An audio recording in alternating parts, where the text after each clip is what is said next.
Hey, folks, welcome back to the Ball and Breakfast podcast. With Wayne, I'm Patrick.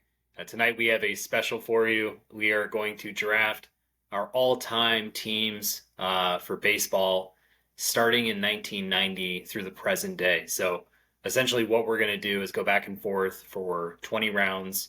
We're going to each create teams that are kind of, all lifetime teams for Wayne and I, as we're kind of in our mid 30s here. So, perfectly fitting for the baseball that we watched growing up through, today.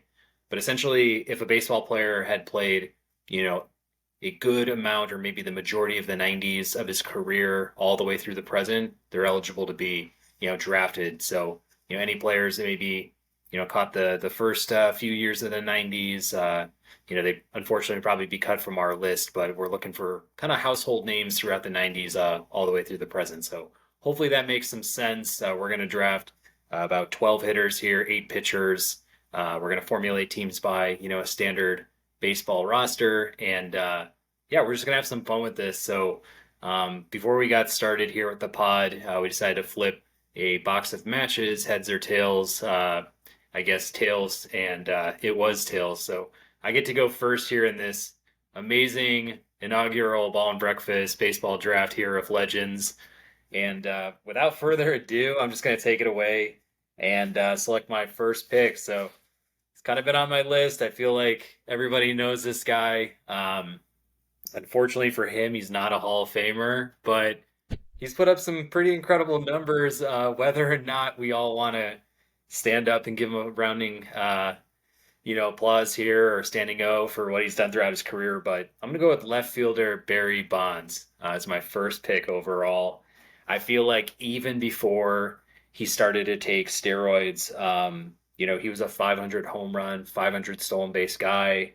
Throughout his career, I mean, 7-time MVP, 14-time All Star, 8-time Gold Glover, 12-time Silver Slugger. He's won a couple batting titles, which kind of unfortunately came in those shadow years of baseball. But all-time homers, you can take that with a grain of salt. I just kind of feel like if you just look at his stats year by year, and unfortunately, I think that right around the time of after Sosa and McGwire got in their race, you started to see a huge spike in his home runs. But I think even more so, he had about 3 really off the charts type year for home runs based on his age. But beyond that, I think he just started to learn how to, obviously with an extra boost, like control the strike zone, have an amazing on base percentage.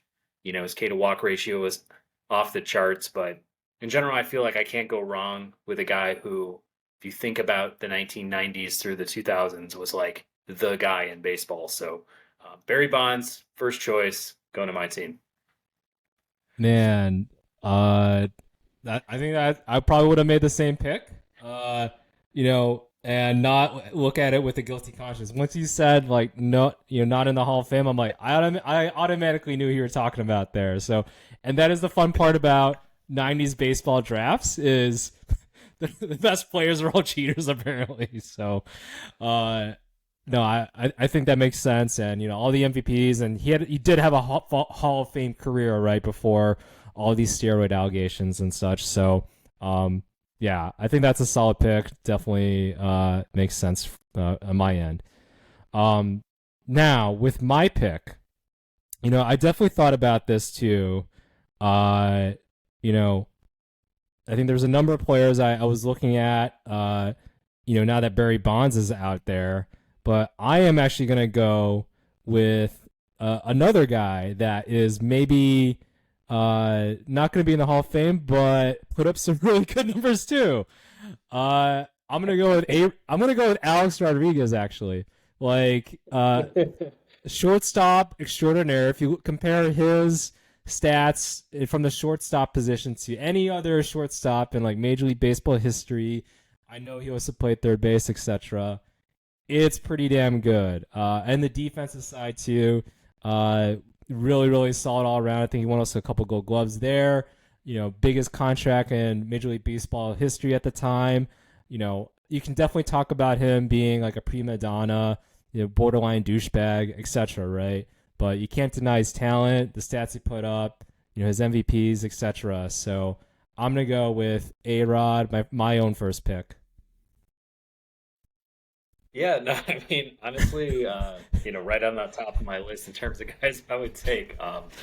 You know, again, comes with a little bit of shades of gray, I guess you could say, but it's like if you really think about him in his prime, and we can't pinpoint when exactly these guys started using performance enhancers, but in general, he had always been at the top of his game, especially at shortstop, from the time he stepped onto the field until basically he retired. So when you have guys like Bonds and A-Rod that are just like complete naturals at the game, I think a lot of ego probably played into those decisions, just wanting to keep pace with some of these guys who were also doing at the time that were obviously like commanding a lot of the headlines. But yeah, I mean, A-Rod super smooth at shortstop as a fielder. Obviously had all that power. He had the speed going, through his game at the start of his career for the most part. But I think he was the first guy too to like pull down a 10-year, $200+ million contract, and at that time it was like super polarizing. Like everybody was like, "Holy cow!" Like Texas is crazy. But if you look at contracts today, I feel like A-Rod was the one who kind of put the stamp on that. So, oh man, that's a great franchise cornerstone here to start off the draft. Well, thanks. Yeah. Nothing like a little controversy at the top of our drafts there. How about that? So, but yeah, who do you got Yeah. for your next pick there? For my pick, I'm gonna move into the 2000s a little bit. I know you were touching on kind of the 90s 2000s with A-Rod, but I'm gonna go with first baseman, corner outfielder, third baseman Albert Pujols. Gonna man up my first base position. I mean, his numbers are just kind of silly throughout his career. A 145 OPS plus, three-time MVP. 101.5 WAR for his career. 3,300 hits. Guy who's like second all time in RBIs, fourth all time in total home runs. I mean, if you just think about Albert Pujols, like even his fielding was he was a Gold Glove fielder. He could run bases. He could steal those sneaky bases at his size, even the back half of his 30s. I mean, just like a very smart baseball player and just good team leader. And when he was in St. Louis, they obviously won a couple World Series titles, but it was more or less his leadership and just that continuity in the clubhouse between La Russa, Pujols, Yadi Molina, guys like Adam Wainwright. I just feel like he always kind of held that culture together.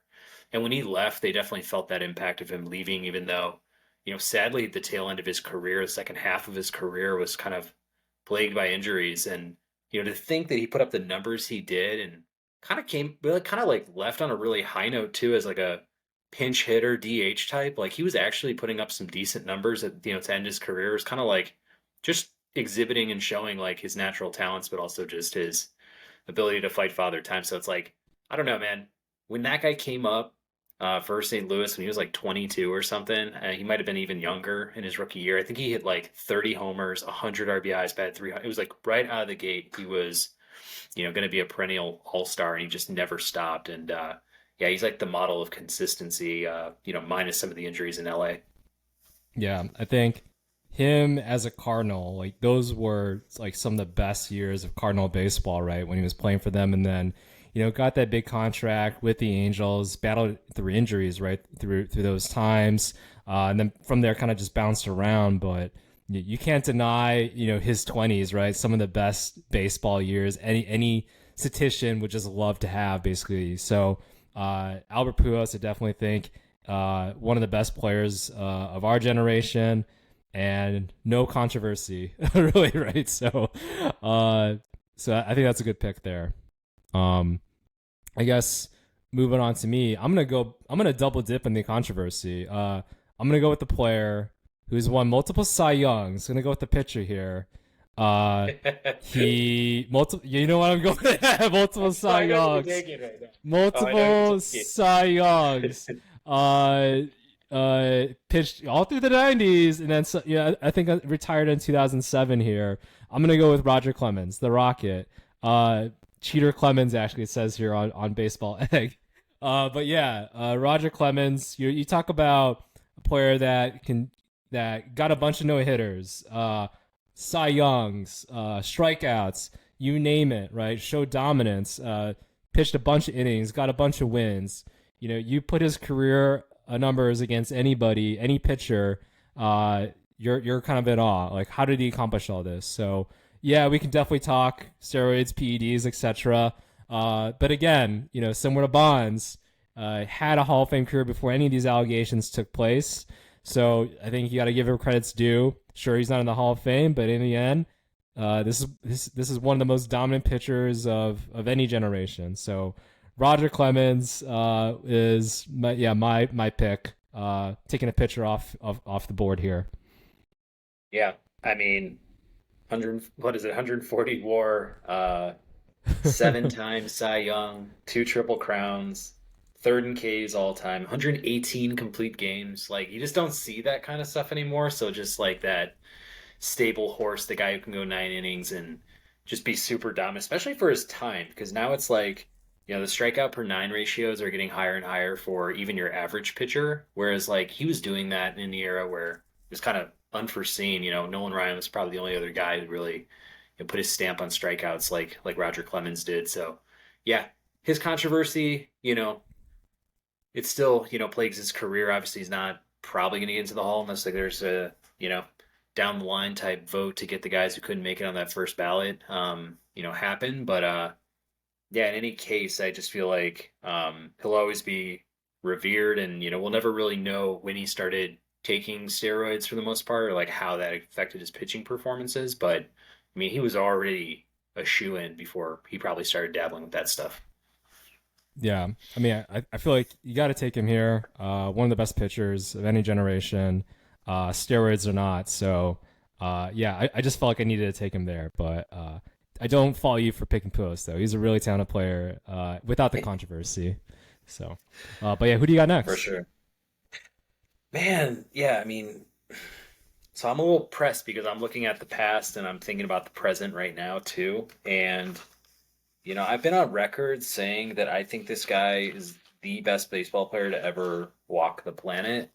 So I'm going to go ahead and do it because I just think, I think when you look at guys like Bonds, A-Rod, Pujols, and Clemens, like their thresholds, the standards that they set for their positions, and like the all-time records they were able to establish, like that gives them the leg up, right? Because their careers have already been finalized and defined in a lot of ways. But I mean, we've just never seen a player like Shohei Ohtani since we saw, or for those that, maybe a great grandparent or somebody who watched Babe Ruth in some form or fashion, nobody's done what Ohtani's done for the game, in both positions. A guy who, at this point is averaging 40 home runs and 100 RBIs, per season. He averages 11.4 strikeouts per nine and a 15-8 career average for record and 3.02 ERA. I mean, at 29 years old, I'd like to say that Shohei, barring he has some crazy injuries, could possibly play for the next 11 or so years. I mean, we're looking at guys like Scherzer, Verlander are going into their 40s. Pujols was like basically able to get there, and then just thinking about like where health and training and, all that kind of stuff is moving as we go into the future. I feel like that might, help him in terms of, extending his longevity like a LeBron James in basketball. It's just like, I don't know, man. Guy can throw up to 100 miles per hour. He's got some of the fastest exit velocities on his hits. A true competitor. I'd love to see him in the playoffs, at some point here soon. The stats that he has on paper so far aren't going to say enough about him when we, line him up against these other greats that have come before him. But I just think he's that good. So I'm going to take Shohei. Yeah, I mean, when you discuss like pure talent of MLB players out there, I don't know how you can't go Shohei. So I had it. I was looking at him. I was hoping he wouldn't take him, but I figured he would definitely go sometime soon. Just probably gonna win another MVP as well. So I think that's a solid overall pick, and I'm definitely gonna be jealous of that one. I think so. But I'm gonna stick to my guns. I had a couple players that I wanted to, kind of take out here now. That I think it's one of those I just had to have these players here. So I know I went pitcher. I'm gonna go pitcher again here. I got a pick, and I'm just thinking of a pitching lineup or pitching rotation here. Roger Clemens, and then I'm also thinking about one of the other best pitchers of all time of any generation, one of my all-time favorite players in general, I got to pick Greg Maddux here. You're talking about a pitcher, one of the most efficient pitchers ever, uh, and he pitched during the steroid era and was able to have 15 straight wins for like a dozen plus seasons. Is very famous for being able to pitch complete games without going over the century mark. So one of the best, call it a sinker, two seamer, whatever, able to locate and just again dominate during the steroid era. I don't know how you can't go Greg Maddux here as another pitcher. I'm just gonna take a bunch of pitchers until you pick one probably, but no, honestly, one of my favorite players ever. And also all of the gold gloves that he had as well. I think he had like 15 some odd gold gloves. Like this is just one of the most incredible like kind of overall baseball players out there. So yeah, Greg Maddux, my pick here. Yeah, no, he's up on my list. He's very high for starting pitchers. I had him obviously in mind as we were walking through this. Um, you know, like Clemens, 100 plus, complete games. He actually averaged 6 strikeouts per nine over his career. But what's funny, he's also 10th all time in strikeouts. So it's like you just think about that longevity that he had. I mean, how many years he played? I mean, probably 20 or more, and kind of even felt like you were saying with the 15 plus wins in consecutive years. It was like even in that twilight period of his career where he was bouncing around from like the Cubs to the Dodgers, the Padres and stuff, he was still like Mr. Consistency, staying under a 4 ERA, like very serviceable and like just quietly, padding his resume and stuff. But yeah, 4-time Cy Young. I mean, definitely one of the best craftsmen of all time. The only thing that I'm going to throw shade on with Maddox, and this also goes for Tom Glavine, is we weren't in the era of like those defined strike zones where, you could see the strike zone outlining the plate and this and that. And those guys would always get 2 balls on each side of the plate by the umps. I think it was just like how crafty they were, just being able to like paint every pitch and show that elite level control, taking nothing away from these guys. I'm sure they'd still be just as good these days, but yeah, it definitely added a little bit of value to them. But yeah, I'm nitpicking here. I think Greg Maddux is like a obviously front of the line starter for any legend team. Yeah, sounds good. All right, which player are you picking next that I can talk shit on? Okay, we're down that path. Yeah, man. Yeah, I mean, there are some short list guys here that I think are absolute studs. I'm gonna go with my first pitcher here. I actually think that honestly, he may be one of the best of all time, and injuries have kind of come into play for him throughout his career. He's had some seasons where they were cut a little bit short, but in the same sense, his stats never suffered as a result, and he just keeps battling back. But Clayton Kershaw, to me, just in terms of what he's done throughout his career, I mean, he's 35.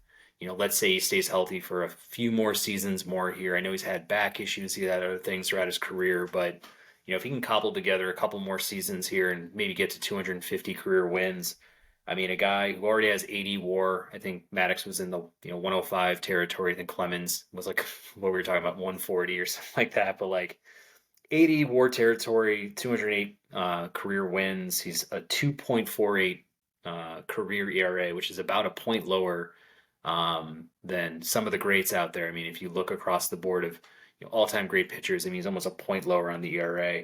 He's won an MVP, 3 Cy Young Awards, a Triple Crown, 5-time ERA title winner, and has a 157 ERA plus, which just basically demonstrates, if the average is 100 ERA plus, he's, looking at almost being like 1.5 times, better than the average pitcher, for his career. And just about 10 Ks per nine. And, I know the Dodgers have only won one World Series, but, Clayton's never really been the reason why. I think that they've had those struggles. I know he's had some bumps here and there in the postseason earlier on in his career, but like just to get him there year in, year out and always be that, stable force for the Dodgers, I feel like, he's going to be revered, I think, in the top 3 to 5 pitchers of all time, just depending on who you're talking to. But I'll take Clayton as my besides Otani, my first starting pitcher. Yeah. No, hey, he's definitely had to put himself a Hall of Fame career.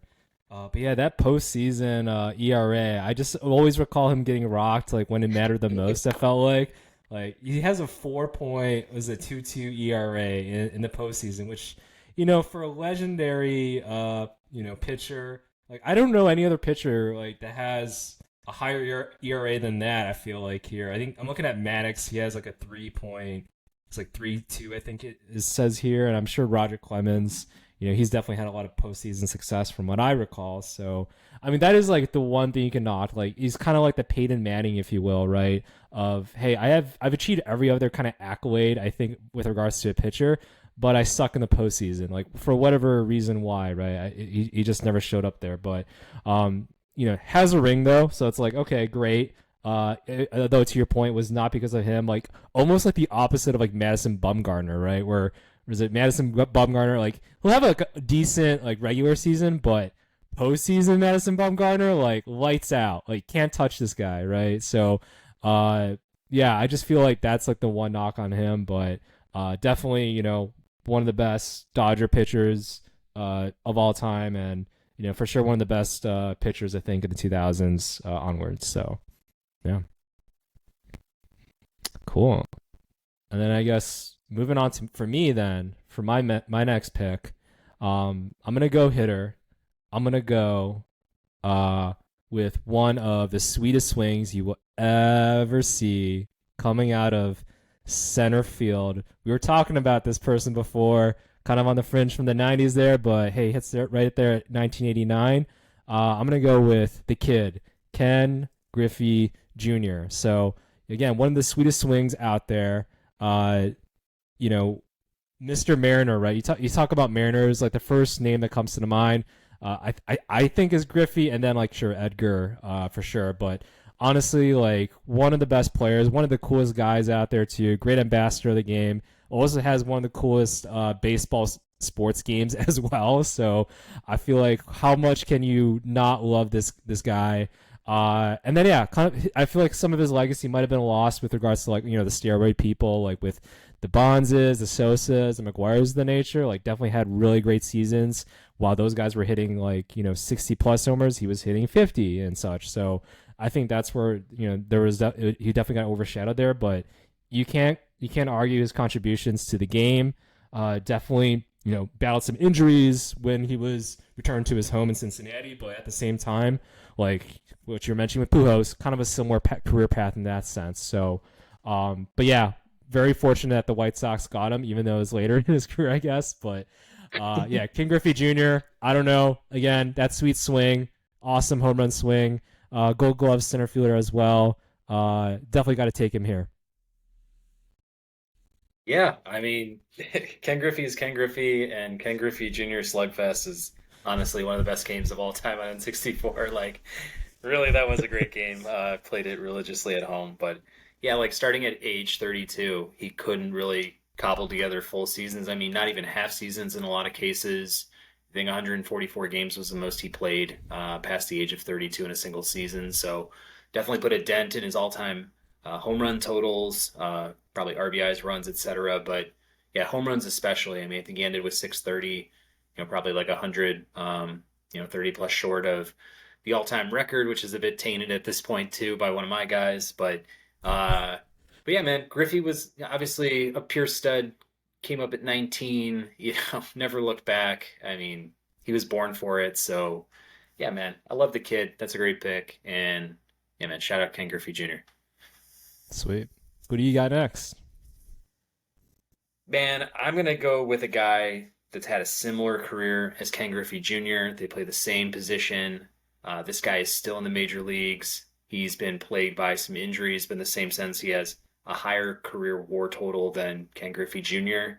A lot of guys were talking while he was in his 20s as him being, the very best player to ever step on the field, best offensive player, etc. I mean, all time career averages at this point, batting 300 for his career, 368 home runs. He averages, 40 homers, 100 RBIs, 20 stolen bases, over a 162 game average, a 300 average, like I said, without 1,000 OPS. I mean, this guy 174 OPS plus. I mean, he is won that total, won that honor 6 times in his career in single seasons, and has the speed, has 3 MVPs to boot. I mean, Mike Trout. I love the guy. I wish his career had played out with a lot more health than it already has. I wish he's was able to get into the playoffs, year in, year out. That's been a huge bugaboo for the Angels as an organization. And, the same things that's going on with Ohtani have just plagued Trout in terms of, this lack of playoff appearances. So hopefully he gets into the playoffs. But, regardless, I think no matter how Trout's career ends up, he's easily a Hall of Famer, I think, already. A lot of standard metrics we look at for Hall of Fame, the 500 homers, the, just like the career averages and stuff. Like they probably want, like, you want to look at, seeing him put up at least 400 home runs or something. But literally, if he retired tomorrow, I think they'd make him a Hall of Famer. So Mike Trout's going to play center field for my team. Yeah, I definitely like that comparison of Griffey, because you're talking about player that was like in their 20s, and he also played. I think he joined the league like when he was like 19 or 20, right, as well. So it's like came into the league very young. Definitely had a lot of promise there. I remember him coming in like during the time where there was a lot of hype, right, with Bryce Harper, and I was like, oh, he's better than Bryce. Like, and you look at the careers, right, and how they've turned out now, what, like a 10 years or something like that later. It's like, oh, Mike Trout's definitely had a better career. Has battled through the injuries and doesn't have the playoff experience that maybe Bryce Harper has, but still, you can't argue about overall who's been the best player, looking at the stats, looking at their impact and such. Now that, they have Shohei, and, it is kind of a shame that there's 2 players that are currently playing right now, and, they're not in the playoffs, right? And these are like some of the best talents in all of baseball for the past 20 years. So really a shame that's occurring. And you've drafted both of them. So, but Mike Trout, definitely, I think probably the best player in my opinion of the 2010s or something, right? So I feel like if you stack his stats, awards, accolades amongst anybody, he's probably right up there. So, all right. And then I guess looking on for the next pick here, I'm going to go catcher. I think, and this is kind of like my thought process here. I think for catcher from maybe late 80s, 90s, right, to today, I think, in my opinion, there's a wide variance between the person I'm going to pick right now and then, maybe who we might deem as the second pick here. Just, I think by sheer talent, sure, we can talk about accolades and such as well, but I think sheer talent-wise, no question. I have to go with Ivan Pudge Rodriguez. You're talking about one of the best defensive catchers of all time. And then, this guy can hit too. Like, awesome. Oh, maybe can he steal a couple bases too? Yes, he can. Like somebody that would basically be a stopper from anybody that would want to steal a base. So that on top of a career 296 hitter, OPS almost 800, 300 plus home runs. I mean, I don't know what else can you want from out of a catcher, almost 3,000 hits as well. So it's like you stack his career against, basically any other catcher out there, he's got to be one of the best. And he did that, during the 90s, won a championship where, if you remember, this player's Pudge's impact for the what was the Florida Marlins, he was the best player out there. He really was the player that managed the pitching staff, with a young pitching staff. I think they had Josh Beckett, Brett Penny, Carl Pavano, right? They were all pretty young players, so he helped manage that pitching staff. And then on top of that, was able to slug some hits as well, with the young Miguel Cabrera. So that team, he definitely was that veteran presence, leader, carry them on, and then killed it obviously with the Rangers as well. So for me, I had to go with Pudge Rodriguez here. Yeah, I mean, throughout my younger years, I mean, that was the one catcher they feel like he's got those Yadier Molina type defensive skills, and hit it with any other catcher in his time, or even since then throughout the 2000s, to the 2010s to the present. So, I mean, just an absolute like I don't know, chiseled type of backs. I mean, most like athletic bodied catcher I think I've seen as well. Like just completely ripped, like head to toe, short and stocky, but just like completely solid, through and through. But yeah, like you're saying, like a complete glovesman, one of the best arms I've ever seen from behind home plate. And then, to kind of be a middle of the, order type hitter all throughout his career with several different organizations. And yeah, that whole run with the Marlins was a lot of fun. Knocking off the Cubbies too, like with the Bartman game and everything like that. That whole series, but no, man, that was a great pick. Yeah, Pudge is definitely on my short list for catchers for sure. Right. Who do you got up? Man, I'm gonna take the guy with the very best nickname in the game. I'm gonna grab the big unit, Randy Johnson, to just be a dominant force in my rotation. Second all time in strikeouts, a five-time Cy Young Award winner, Hall of Fame, obviously triple crown. 100 plus on the WAR. He's won a World Series. He was the MVP in that World Series. Four-time ERA winner, 300 plus wins, 100 plus complete games throughout his career, and averaged 11 and a half strikeouts per nine. I mean, besides destroying a flying bird in the middle of a spring training game, I mean, it felt like every single ball he threw was just complete filth, man. I like just watching him growing up and just thinking about being either a lefty or righty. Like there were no outs. I mean, kind of that three-quarter delivery, coming in near 100, just great lateral movement, and like his slider would just break in on righties and hit the back of the righty's foot. And with lefties, I mean, good luck, trying to hit one of his breakers or anything he was throwing off speed. I mean, I just feel like he just looked like a closer in a starting pitcher's, mold in a lot of ways. Like he was gonna go 7, 8, 9 innings, but he looked like a closer every inning. And yeah, man, that guy was just one of the ugliest dudes to ever step on the field as well. It's just like how intimidating his entire package was. Like, I don't know, man. He just embodies what it is to be like a major league pitcher. And shout out Randy Johnson, but so happy that he joined my squad. Yeah, no, that's a great pick. I feel like Randy, uh, you didn't have like immediate success, right? Like I think he definitely struggled early on. It's like, oh, is this pitcher actually gonna make it here? So I think that was like something that I noticed, looking kind of at his career, but then eventually, just I think he actually had I think he had a conversation with Roger Clemens. I think it was, I believe it was him. But yeah, something basically about like locating the ball, just like pitching and using your stuff there, and that definitely like I think just changed the trajectory of his career, and yeah, became that dominant pitcher. And I always remember those games. I think yeah, with Curt Schilling, right? When he was with the Diamondbacks and that championship run there, like what a stud! Like what a stud! And I love the aspect that he is known for killing a bird and everything, but he is like now like a sports photographer, which is the most hilarious thing. And I think the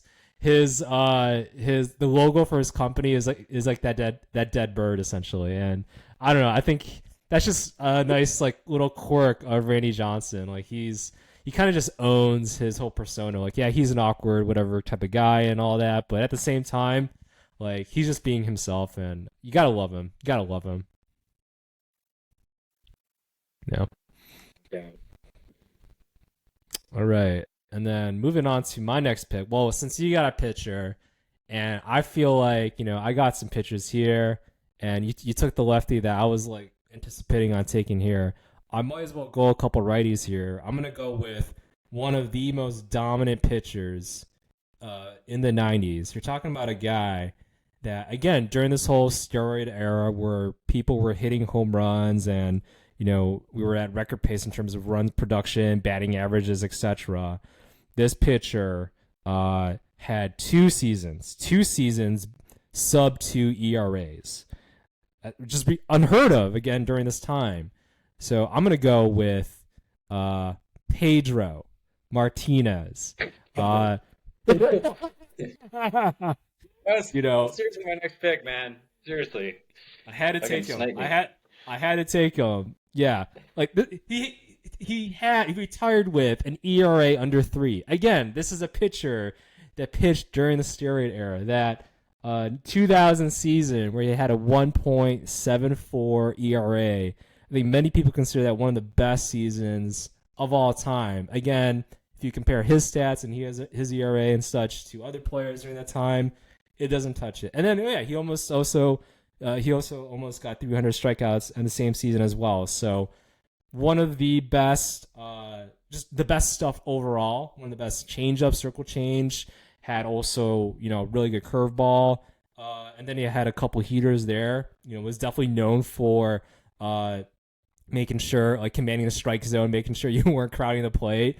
I think he was kind of infamous for that, but at the same time, you gotta love that moxie. And then yeah, being part of the pitching staff that ended the curse. So I feel like you gotta have somebody like Pedro there, 90s Pedro, whether it be the Montreal Expos or the Boston Red Sox. Pedro Martinez. Now I feel really good about this. Pedro, Roger Clemens, Maddox. I love my pitching squad right now. So, but yeah. Yeah, man, you're building a rotation over there for sure. I mean, to add Pedro to the mix, I mean, seriously, what a complete ace, I would say, throughout his entire career. I mean, with the Expos was completely nasty, maybe at the peak of his game. Boston years, especially the late '90s, like you were saying, sub 2 ERA. He had some struggles in, the what was it, the 2003 World Series, or maybe had some ups and downs a little bit for his standards, but in the same sense, like, I think he won a couple World Series, or maybe one, honestly, in his career with Boston. But yeah, man, no doubt. I mean, lit up the strikeouts, was one of the most intimidating guys to go against, and never backed down from anybody. I mean, I think I've seen a couple highlight reel films with him getting in fights and like starting the fight and not backing down in those situations, like continually going, up and in on guys that were crowding the plate and, commanding that respect. And, he definitely earned it. So, yeah, Pedro is a great pitch, a great pick for that spot as a pitcher. Yeah, I'll say that. Who you got next? Man, I am torn. I'm looking at a couple guys here, but I'm You're gonna make the wrong almost choice no matter what. locked in. Am I? We'll see. We'll see. We'll see. Yeah, you know what? I'm gonna go with my gut here. I'll see if this guy makes it to the next round if you don't grab him. But this guy uh, entered the MLB at 27. He had a great start to his career overseas before making it to the MLB. When he finally did get to the show, he batted 311 for his career. He had over 3,000 hits. He won a couple batting titles, an MVP, the Rookie of the Year. He was a 10-time All-Star, 10-time Gold Glover. Um, 500 plus stolen bases. A lot of people talked about him as a guy who could have probably hit 500 home runs had he decided to, swing the bat with power, but instead just like was one of the best contact hitters of all time, best leadoff hitters of all time. And I think they say when you combine his stats of his overseas work to, what we have here in the United States on paper, he could have pushed Pete Rose for the all-time hits lead, in general. But Ichiro Suzuki, man, I'm going to steal a Seattle Mariner from Wayne here. Um, you know, I don't think there's anyone who doesn't like Ichiro as a player. And honestly, when he was, in the game, I just felt like you could never get the guy out. I mean, he could chop a ball to second base and be there within, less than 3.5 seconds and, put a nice bunt down or slap a hit where there was a hole or whatever needed to be done. But they even said, like, when they needed him to put one out, he could put one out. And he had a lot of power that was just held back because, he chose to do that. So never seen a guy, besides another 90s star with that much back control. And, yeah, man, his defense is what takes him over the top, though. When I think about other great hitters of all time, I think the fact that he had one of the best arms from right field, was an amazing fielder. He's got a lot of highlights of him robbing home runs as well. I mean, just a guy who was a complete baseball player through and through. Yeah, no, that he was definitely on my radar. I he's definitely one of my favorite players I've ever seen. I think that goes, for a lot of people. Just that throw where he tossed out that I think it was Jeremy Giambi or whomever, like on at third base. Like that was, oh no, it was Terrence Long, I think. Yeah, that was just a beautiful throw. His personality, just the way he takes care of himself.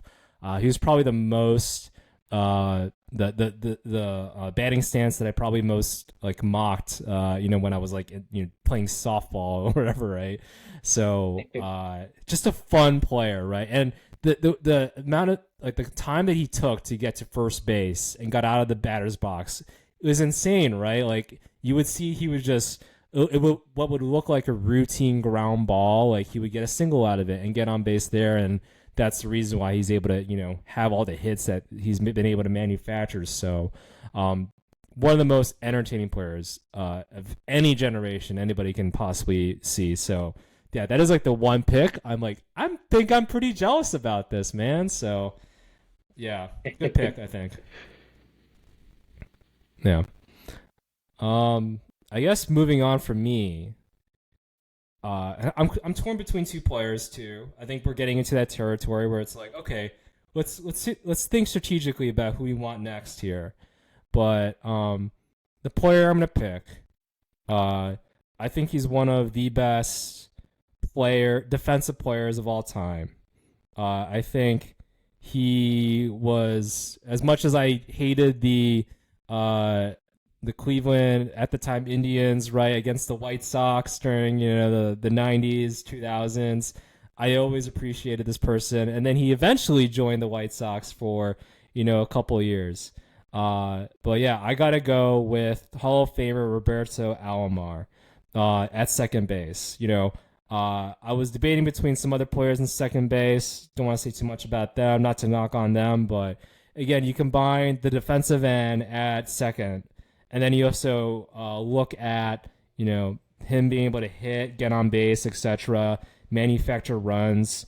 He had a 300 batting average and then OPS 814 again at the second base position. 67 WAR.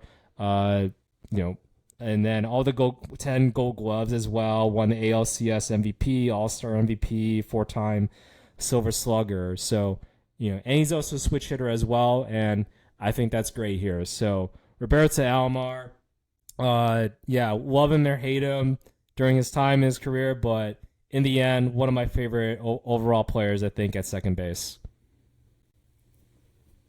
Yeah, I mean, I think John Hirschbeck would have a lot to say about that selection right there. I mean, the umpire that Robbie spit on while he was with the Orioles. But no, man, apart from that, I agree with you. I think watching him and Vizquel up the middle is like some of the most magical infield play by a duo up the middle. So just watching them kind of do their ballet year in year out for the Indians, that was so much fun to watch. And Robbie could definitely stick it. I mean, won a couple World Series with Toronto in the early '90s.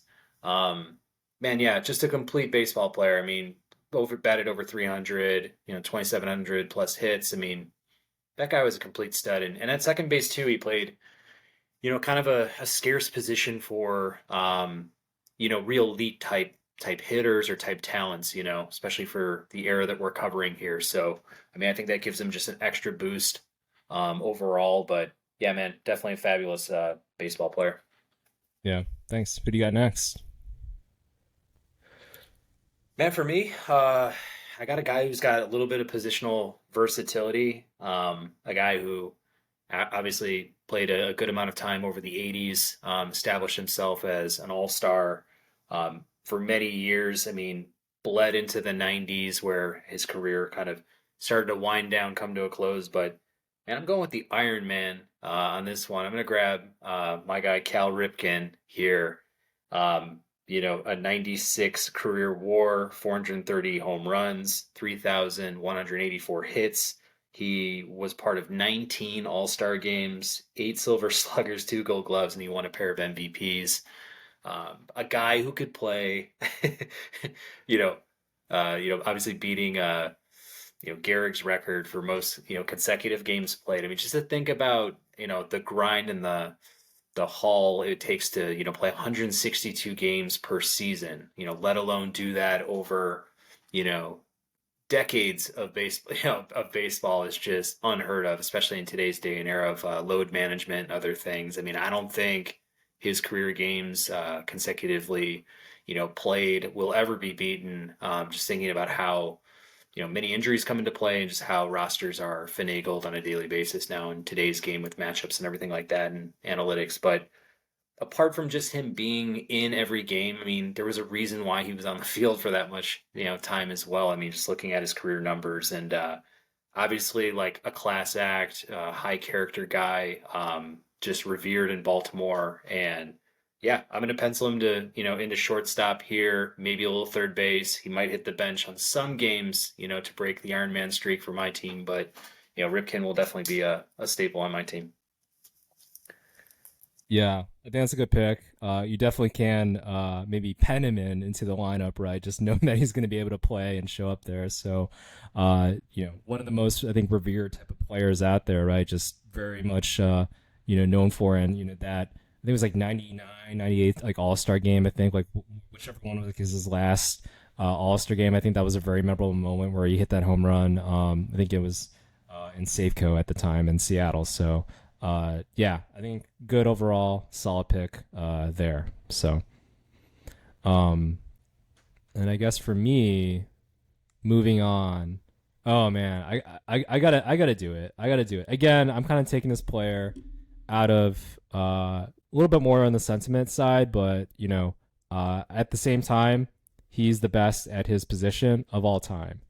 I gotta pick Mariano Rivera here. Is it early Yeah. for closer for positional value or whatever? Like, I don't care. Mariano, like when you talk about the player that you want at the end of the game, it was always Mariano Rivera, except the whole Luis Gonzalez thing. But apart from that, like as good of a postseason career as you can possibly have, won all those championships, with the Yankees. Just all around cool guy too. He also snagged fly balls during batting practice as well. So for me, it was definitely I definitely was like one of those decisions. I guess like all right, there's some other players out there that maybe make more sense, but for that one inning, I gotta have Mo there. So Mariano, my closer, gonna pen that in right now. No, man. I mean, there's nothing really to say. I mean, looking at his postseason records, I think I even did like a quick scan. I think he's like for all-time ERA. I think he's got that mark for a minimum level of appearances. I think he's got the all-time WHIP. I think he has the all-time like batting average against. Like everything you could think of in the postseason, he has it. Then he's got this all-time saves. He pitched for the Yankees, so what was it, 5 World Series championships or what have you, and just he was pretty lights out in the playoffs. I mean, I think he had, you know, 2001 or yeah, 2001 against the Diamondbacks, probably the only time I've ever seen him falter in the playoffs. But besides that, he's basically been, completely lights out throughout his career. So is it early to grab a reliever? Maybe, but if you're going to do it, you may as well grab like the guy who's in the tier, one by himself for his position for sure. Yeah. Yeah, it definitely has that feeling of did I take a punter too soon or something like that. But hey, whatever. If it's the best punter of all time, I don't know. That's fine by me, I guess. But yeah, anyways, who do you got for your next pick? Yeah, I think my roster needs certain positions, but I'm just gonna take the best player overall at this point for myself because I see a lot of parity at certain positions that maybe I still need to fill. So this guy's been a little bit overlooked in my opinion. I think we've talked about some of the best players to ever step on the field. You know, this guy started in the 70s, went through the 80s, the 90s. I think he touched into the 2000s as well. Um, he's first all time in stolen bases. He's first all time in runs. He has over 3,000 career hits. He's a Hall of Famer, an MVP, a 10-time All-Star. He's won 2 World Series, 3 Silver Sluggers, and has a 400 OBP for his career. Guy plays left field, which is kind of blocked by my guy Barry Bonds. My entire outfield is full, so is my DH position. But if I'm going to get a guy off the bench and just have like as much star power as possible, with a lot of flair as well, I'm going to take my guy Ricky Henderson as a solid contributor off my bench. Yeah, no, he's definitely one of those most exciting players out there. You got Ricky Henderson and Ichiro there. I feel like that's a lot of speed that you got there. Yeah, Yeah, man. I mean, cool. Trout as well. I mean, I just feel like, yeah, too much. I have too many outfielders in a DH. But man, if I'm gonna have a guy who come off the bench be, a guy who can grab a couple steals and, help to spell Barry Bonds on his off days or when he gets suspended for my team. So, Ricky Henderson's a stud, and I honestly think when we talk about like all-time careers and all-time best players, I feel like he does get left out of the conversation unfairly when you just look at his resume and just think about who he was. Like, man, he can his numbers can stand against a lot of guys in the MLB. Yeah, for sure. Um, no, for sure. I'm gonna move on here. I'm gonna look at third base here. So, one of the top players you would think with or one of the best teammates I think you can say for that Braves team that won a championship. This player is an MVP winner, batting title winner, multiple All Stars, multiple Silver Sluggers, one of the best switch hitters of all time. I'm gonna go with Chipper Jones here at third base. Career OBP over 400. It had 468 homers, but as a switch hitter, I think you gotta give him a lot of credit in terms of what he was able to accomplish there. Did win that MVP, so there was a time where he was the best player in the league, according to the voters there. And you talk about consistency and that Atlanta Braves team, right? Like he was one of the best hitters for that entire team on the offensive side to go along and pair with that awesome pitching. So, got to go here, Chipper Jones for my third baseman. Yeah, I mean, yeah, Chipper always found himself in the playoffs with the Braves. Always a three hitter for all those '90s teams. Obviously, they were always in the race. I think they won that one in '95 and came up short in a lot of other years. But yeah, even in the playoffs, I felt like he always performed. He was always Mr. Cool. Played his entire career in Atlanta, which is also pretty sweet. It's not very often we get to see that anymore. So obviously he's a legend there. But yeah, I mean, 85 career WAR. I mean, stands up with a lot of the best third baseman, infielders of this whole era that we're speaking of. So, I mean, it's definitely in that upper echelon of players. So that's a rock solid option you got there. Cool. Who do you got next? Yeah, yeah, we are still in the thick of it here. This is tough, man. This is tough because there's a lot of guys I feel like in the pitching realm that are kind of on the same wavelength for me, but Yeah, I'm starting to there's a move lot around of my infield a pitchers. little bit here. There are a lot of pitchers for There's sure. a lot of pitchers out Um, there. Not ready to fall on it just yet, but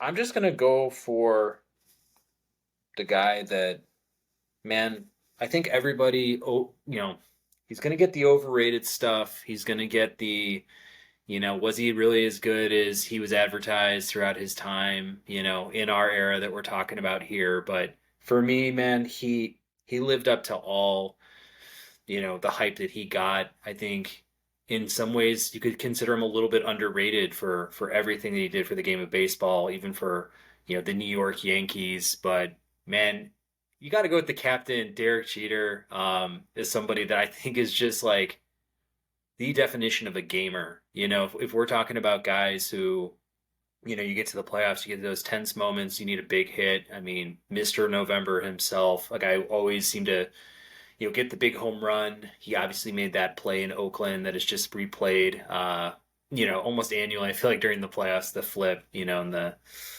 just that swipe tag that they got on Jeremy Giambi at the end of it. But man, Derek Jeter, for what it's worth, all the aura aside for being a Yankee for winning, the 5 World Series that he did.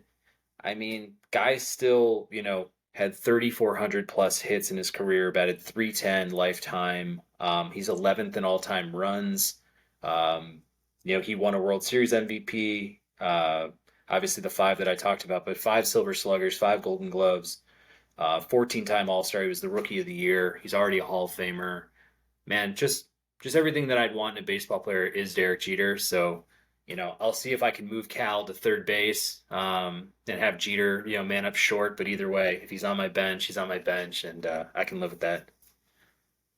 Yeah, I mean, you got a pretty classy, left side of the infield there. So with Derek Jeter and Cal Ripken, those are two of the best people in baseball, right? I feel like they're like ambassadors of the game there, and I think they're also good friends too. So, yeah, I definitely thought about Derek Jeter, but I'm like, if I'm gonna pick A-Rod and such, like I might as well go that route. And I didn't want to do the whole A-Rod at third base and Jeter again at shortstop like the Yankees or something. So that just felt a little dirty. But yeah, like you mentioned, I think he was like 5th all time in hits, I believe. And it's like, yeah, you can knock him all you want with regards to not being like maybe the most explosive player and such, but one of the most consistent players out there at a high level. And I think that's the key thing, and showed up, during the prime time. You talk about the flip too. So, yeah, I definitely had mixed feelings about that. But at the end of the day, I kind of chose a different path. But you got to appreciate, not Jordan, but he is part of the Jordan brand, Derek Jeter, and his contributions to the game and the way he played too. So, yeah. All right. Move on up here now. I think trying to fill out the roster a little bit here. One of my favorite players to play with in MLB video games, basically. So he kind of is sentimental in that sense. I got to go with Vladimir Guerrero at right field. You're talking about a player with, just as an explosive arm as like an Ichiro, right? I think there's been some of those epic, throw montages that he's had, like throwing players out at home plate, like from the warning track, like unheard of type of arm strength there. And on top of that, like the no gloves, and like winning an MVP, knocking like 30 homers on and driving in 100 RBIs on a consistent basis. Like Vladimir Guerrero, I think, one of the best, careers you can possibly have, I feel like. And, average, I think, 100, over the course of his career, averaged like 34 homers and 113 RBIs for a 162 game span. And had a career OPS of 931. So, can slug it. Had the mystique of the no gloves, gold glove type of player as well. So, yeah, had to go with Vladimir Guerrero. Yeah, I mean, you can't go wrong. I feel like he was another guy who, because of injuries, maybe didn't have the level or caliber of counting stats that would elevate his name a little bit more than it maybe is in today's ranks and stuff for all-time outfielders. But it's kind of funny. I actually went to a Cubs game when I was in the, growing up in the 90s. I think I was 10 or 11 years old, and Vladdy was still on the Montreal Expos, and Sammy Sosa was in the height of his, home run, run at that point. And for some reason, we got second row seats. I mean, it wasn't that I normally got, that close to the field, but for whatever reason, we got tickets through, I think our babysitter at the time got a second row seats to the Cubs game. Got to watch Sosa and Guerrero, but more importantly, the umpire, Joe Crawford at that time, was taking his breaks between innings and drinking water and this and that, and just kind of like hanging out by the brick, backstop and everything like that. And I remember my brother and I were both talking to him throughout the games. We were just so curious about baseball. And I asked him, who do you think's the best baseball player, on the field right now? And he, I thought the answer would be like, oh, it's Sammy Sosa for sure. But he's like, you know what, that kid out there, Vladimir Guerrero, I mean, I think he's going to be one of the best players to ever play the game. And I was like, kind of, I knew Vladdy and I was very in tune with like stats growing up because I read the paper, but I was like, man, that is a bold take. Like this guy is looking at Sammy Sosa, he's looking at Vladdy Guerrero, and he's able to like push the MVP aside and the guy who was like chasing the streak that year and say, that kid out in right field is like special. And I don't know, man, that's just always stuck with me with Vladdy. And obviously, man, like the best bad ball hitter of all time. Like that guy didn't take a lot of pitches. He didn't walk a lot, but man, his batting average was always, above 300. And I think his EOBP was kind of similar to his batting average or whatever, because this guy would just never take a walk, but he didn't have to, man. He was just, one of the best free swingers that ever played the game for sure. Yeah, no, I gotta appreciate that, and yeah, one of the best. His hand or bat to eye or whatever coordination, unheard of for sure. So yeah, but who do you got next in your lineup here? Yeah, man, this one might come off as a very bold take. Um, but seriously, it's a current player and somebody that I think, he can play outfield. He's played a lot of second base this year. He is 30 years old and he's got a 62 WAR at this point. By comparison, Bryce Harper is the same age and has a 44 WAR. Um, Unbelievable athlete. He might be a better bowler than he is an actual baseball player. They say that he's hit 300 a bunch of times, but like this guy is just a complete like Steph Curry type level hand-eye coordination guy. Somebody with way more power than his body suggests. He's won an MVP. He's a seven-time All-Star. He's won two World Series, five Silver Sluggers, a batting title. He's got 166 stolen bases and 244 home runs. I mean, if this guy can play even 7, 8 more seasons, I mean, he could be a 400 guy. And again, just a pure baseball player, pure hitter in a lot of senses. But I'm gonna go with my guy Marcus Lynn Betts out of Los Angeles, who I don't know, man. Mookie Betts, I've always just like appreciated his game so much, and he's calm, he's consistent, he's not flashy, even though he might have a big chain on here and there and stuff, but he just plays with so much grace, and to watch his power is just like it's impressive. He's just very good at his body control and keeping his weight back when he hits, but man, he gets the most out of his swings, and really a lot of players that I see in the game. So yeah, I think his career is like still on that rise, and he's going to be a fixture in that Dodgers lineup, which with Freeman behind him, and obviously boatloads of talent and money to boot. Like I think he'll always just be well surrounded, and that'll really help his counting stats as he kind of finishes out his career. Yeah, I mean, it definitely helps to be part of, great teams, right? You talk about that Red Sox team where I think he won a championship with, right? And then also, yeah, the Dodgers right now, like two great organizations. They're going to have payroll to, fund for players for him to drive in runs, but then also for him to score runs too. And yeah, he's not the biggest player around, but, he definitely plays, above, I guess, his physical stature there. And yes, great bowler too. I've seen those the YouTube videos on that. So yeah, just one of the best all around kind of players out there, and yeah, has the championship award pedigree, I think. And yeah, we'll definitely, I think at this stage, just have a better overall career look wise with regards, comparing him to Bryce Harper there. So yeah, I think that's a solid pick there. And then I think moving on with me, then I'm going to go first base here. I feel like, one of the best White Sox players ever, Frank Thomas. Got to go with him here. He was definitely a serviceable first baseman defensive wise, but you can't knock him on his hitting, right? Great walk rate, great walk rate.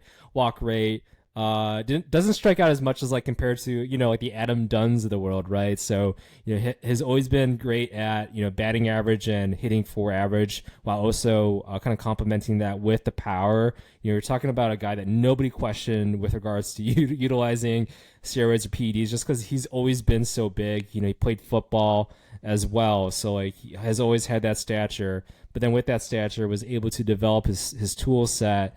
And be cerebral about baseball, and just also like just one of has always been known as one of the good guys of baseball overall. So yeah, I had to go with Frank Thomas here. Yeah, kind of, he did win that World Series ring with the '05 White Sox, though didn't really participate. But at the same time, like definitely loved his career too. What he was able to do, both at kind of extending his career as a DH, right? In Oakland, I think Toronto as well. So, but yeah, got to go with Frank Thomas here. Yeah, I still remember that. Obviously, the World Series, I'll never forget it, and the fact that he wasn't a part of the team, like how disappointing, how sad I felt for Frank, because he was everything to me in the '90s, like watching White Sox baseball and really getting into it on the South Side, and man, just a great leader, a great ambassador now for the White Sox across all the coverage he does for MLB. Um, but man, that first game he came back to the cell and he was in that Oakland A's jersey, and that first game I think he hit two bombs against us and maybe his first two at bats or something. And it was just I think the whole like audience, the whole crowd was just like a standing O for the guy, and like just really gave him the praise he's always deserved. And I know there was a lot of contention between him and like the White Sox brass throughout the early 2000s and stuff on his contract, and like what he deserved and what his legacy is with the team, and how much they wanted him, and kind of for kind of the lack thereof on his way out. And I kind of felt like that was a sour way to end such an amazing run with the White Sox, but I think that happens with a lot of guys, a lot of teams. And I think Frank still represents the White Sox in what he does, and he'll always be like my favorite White Sox, I think, barring a couple of fun characters over the years. Yeah, no, for sure. It's definitely. I think it's nice that the White Sox have kind of carried like they've always. It always seems like they've had a good first baseman, like since like the Frank Thomas years with Canerca and Jose Abreu and such. So and hopefully now like Andrew Vaughn. So definitely appreciate Frank Thomas, everything he's been able to contribute, and yeah, is always been kind of a good guy in baseball too. So, but yeah, who do you got next here? Well, I'm looking at what's left of my needs here. I haven't gotten into my pen yet. I haven't gotten that serious about it just yet. But I think I still need to fill out my rotation a little bit. You're obviously chasing me here, so you got a good lead there, and I don't want you gobbling up the rest of the good guys. So man, this one for me is tough because I'm looking at a lot of guys I think are in the same tier or same caliber of starting pitcher, but they're all horses. But if I have to take one, he's going to be a little controversial here. I think he pairs really well with Randy Johnson because they did that in Arizona with the Diamondbacks when they won the World Series, and then thereafter he won a couple with the Red Sox. I mean, I think everybody remembers the bloody sock. Um, Man, this guy is just complete gamer. I mean, his stats, like, they match up with some of the other guys in this tier, but I just think, like, based on his heart and his desire, his leadership, and, like, his intimidation factor, Kurt Schilling to me, like, he's on my team as of this moment, but man, I don't know if it's apart from like just his political views and his commentary that's kept him out of the Hall of Fame now. I mean, there's no way you can look at his stats and not say he's on the same shelf as some of these other guys that have gotten in at this point. So, 216 career wins, a 3.46 ERA, 17th all time in strikeouts. I mean, bunch of MVPs when it mattered most in the playoffs. I mean, he's an easy rotation fixture for me at that spot. Yeah, he needs to be in the Hall of Fame. It's you know it doesn't make sense for him not to be in the Hall of Fame, in my opinion. Like, there's definitely been a lot. I think the whole thing is that he's just been more outspoken in this day and age of saying things and everybody kind of freaking out on stuff. So, I get all that, but at the same time, like, he did an awesome job at baseball. And are we going to equivocate like what he's saying in terms of his political beliefs to kind of like what Barry Bonds has been doing, with PEDs and such? And like, this is definitely where it gets, very kind of in a gray area with regards to this, but I just don't see it that way. Like, so I feel like, yeah, Schilling, big game pitcher, 11 wins, 2 losses in the postseason there, like a 2.2 ERA. And then on top of that, had, some of the best control you've ever seen with regards to any type of power pitcher specifically. Got 300 strikeouts a bunch of times as well. So it's like he's got the numbers to prove it. Both got the postseason success as well. I don't think he won a Cy Young just because he had Randy Johnson as his teammate for several years, and that was some of his best years too. But yeah, it's just unfortunate. So I think that's an excellent pick there. Yeah. But I will say, now that you pick your pitcher, I got to stay one step ahead here. And there's a pitcher who is currently pitching right now, has an MVP under his belt, is married to a supermodel. I got to go with Justin Verlander here. You're talking about Nice. kind of something, similar, like has the regular season success as maybe a Kurt Schilling, and then, has had some, ups and downs with the postseason overall, but did win the chip and then was a key contributor, I think, with regards to the rotation there. They're bringing him back. The Astros are bringing him back for another run here, but man, you got to love Justin Verlander, what he's been able to bring to the game, being so, pretty consistent, I think, throughout his career. Had a couple of down seasons, I think, when he was like approaching his 30s, but since then has really bounced back, won a Cy Young, I think, just a couple of years ago. And then now, kind of as he's approaching, 40 years of age, you look at what he's been able to accomplish, whether it be the World Series runs with the Tigers or, what he's been able to do now with the Astros. Like, there's not many players, I think, in this generation that can get the accolades as well as the supermodel wife, I feel like. So Justin Verlander, had to pick him here. Especially the supermodel wife. I mean, that's a Hall of Fame type, you know, data point there. Especially one of her ilk. But no, I agree, man. Getting an MVP as a starting pitcher, like, so hard to do. I'd have to go back and look at who his main competition was that year, but I felt like it was a player that, I think the other finalists were like well-rounded baseball players, but maybe just didn't have enough home runs, RBIs, or weren't on the right, playoff team to really have a good case for themselves that year. I'd love to hear if you see it, shout it out. But no, I mean, seriously, especially in these last like 5 years too, I think he's really separated himself from being like a guy who had a good stretch in the 2010s to now an all-time great, because he's added those extra Cy Youngs. He's won that World Series.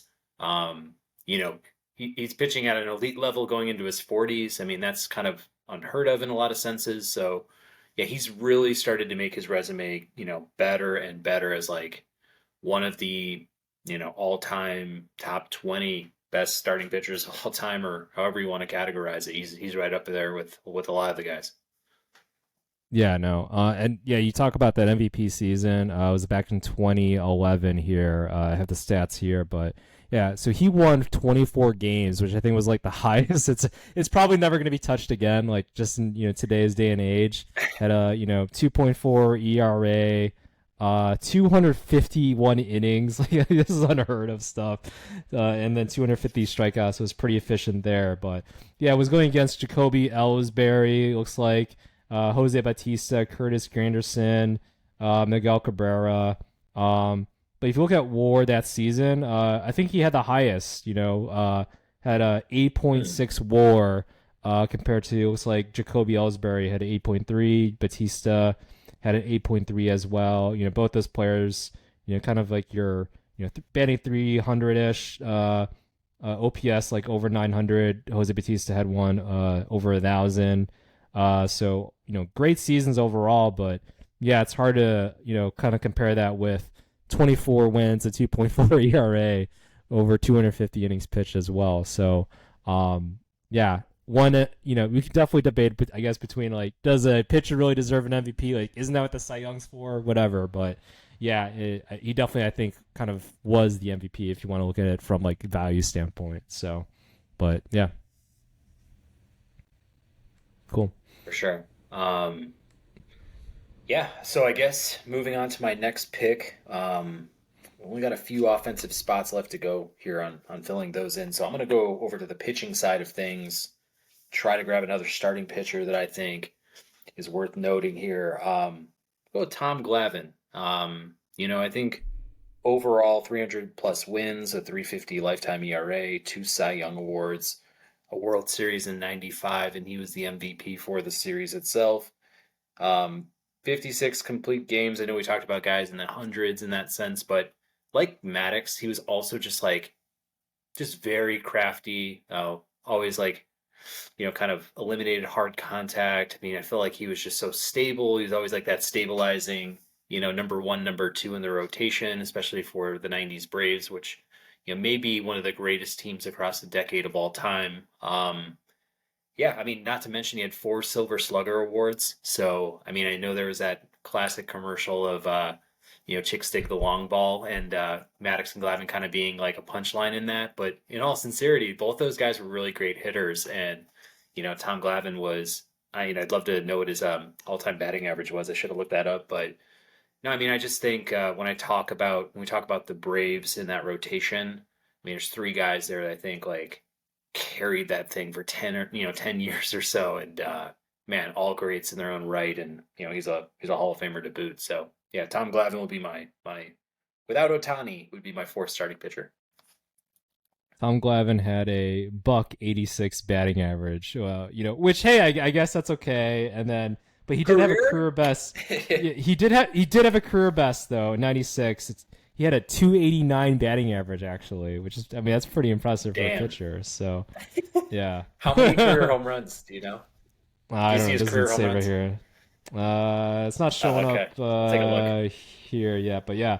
No, interesting pitcher overall, but I do remember that commercial with Maddox. Like, talk about the '90s, right? Whatever. Like, that was an awesome commercial with McGuire there, just hitting all those knockers. So, yeah. He has one career home run, so he got on the board. Oh, I mean, hey, yeah, you pitched 20. I mean, Bartolo Colon can hit a homer, right? Hopefully, Tommy Glavine can there. So, I guess moving on to my next pick here. So, kind of like rounding up at least my my position players here. I have left field open here, and I really wanted to be like, all right, this player is a left fielder, and for sure. So I was debating between, I guess, two players, one more the modern day age, and another player that kind of came from the '90s and then 2000s as well. So. But I'm gonna go the old school guy on this front. So I'm gonna go with Manny Ramirez. Manny being Manny, man. You talk all the showy stuff, all the his little fun things. That's all fun and everything. But at the end of the day, this guy can hit, right? I think that's the key thing. Whether it be when he was with the Cleveland team or with the Red Sox, right?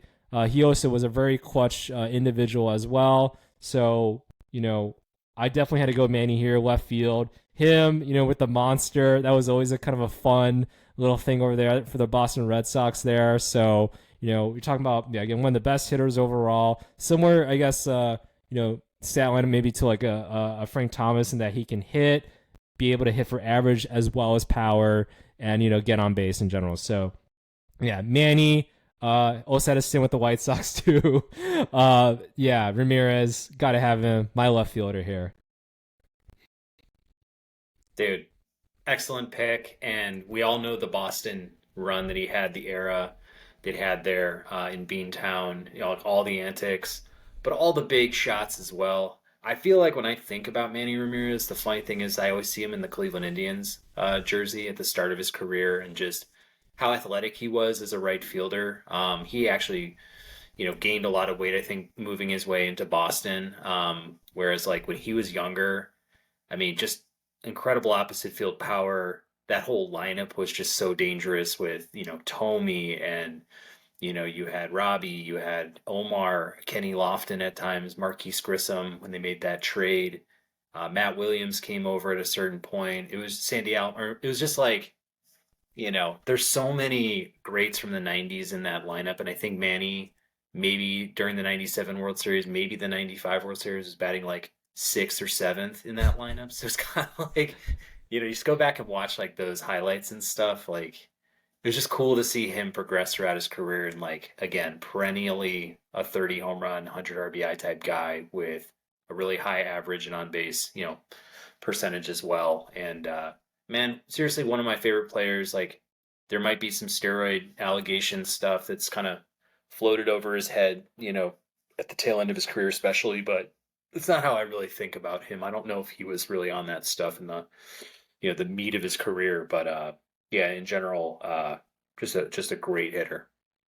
Yeah, great hitter overall. I think that's what you think about him there. So yeah, who do you got next for your pick?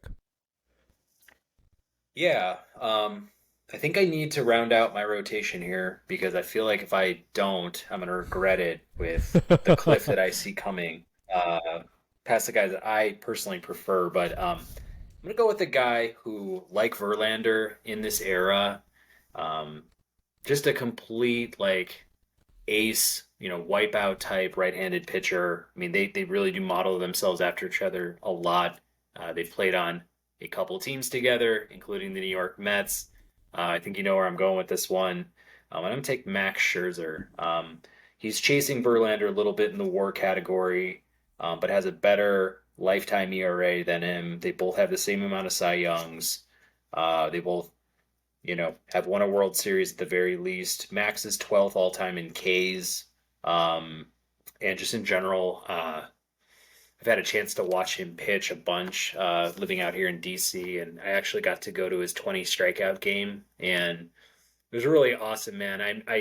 To be honest with you, it was so funny. I was at the game, and I remember I had him on my fantasy team that year, and I was with a buddy, and we were just chatting, a lot of the game. So I wasn't really like paying a lot of attention, but I essentially looked down and checked my fantasy, team for the day, and I looked down and I saw he's through 5 innings and he's got 12 strikeouts. And I was just thinking to myself, I'm like, man, his pitch count's kind of low at this point too. Like he could maybe go the distance here. Then I guess started looking up like the all time, most Ks in a game, and I think, to this day, everybody is tied for 20. I think there's five guys that are tied for 20. I think it's Randy Johnson, Kerry Wood. Um, there's one other, and I'll have to kind of think about it. Maybe it's Roger Clemens. But anyways, I was sitting at the game, and I'm like, man, this guy could possibly like join that 20K club in this game. And sure enough, like the innings were going by, he'd have two strikeouts, two strikeouts, two strikeouts, and we get to the ninth inning, and he's got two batters left with 19 Ks to go, or 19 Ks and two outs left, and he gets the next K with the second to last batter, and it moves into this final batter. So everybody's just like on their feet or whatever, just like wanting this last K. And I believe the guy grounded out to third base or something, and everybody just like had this huge gasp. But like in the same sense, like him hitting the 20K mark in that game was like, kind of out of body. But man, just watching him in that World Series run, and just you think about Max Scherzer over his career, like he started off kind of just a pure flamethrower, kind of in the middle in terms of like wins and losses and ERA, but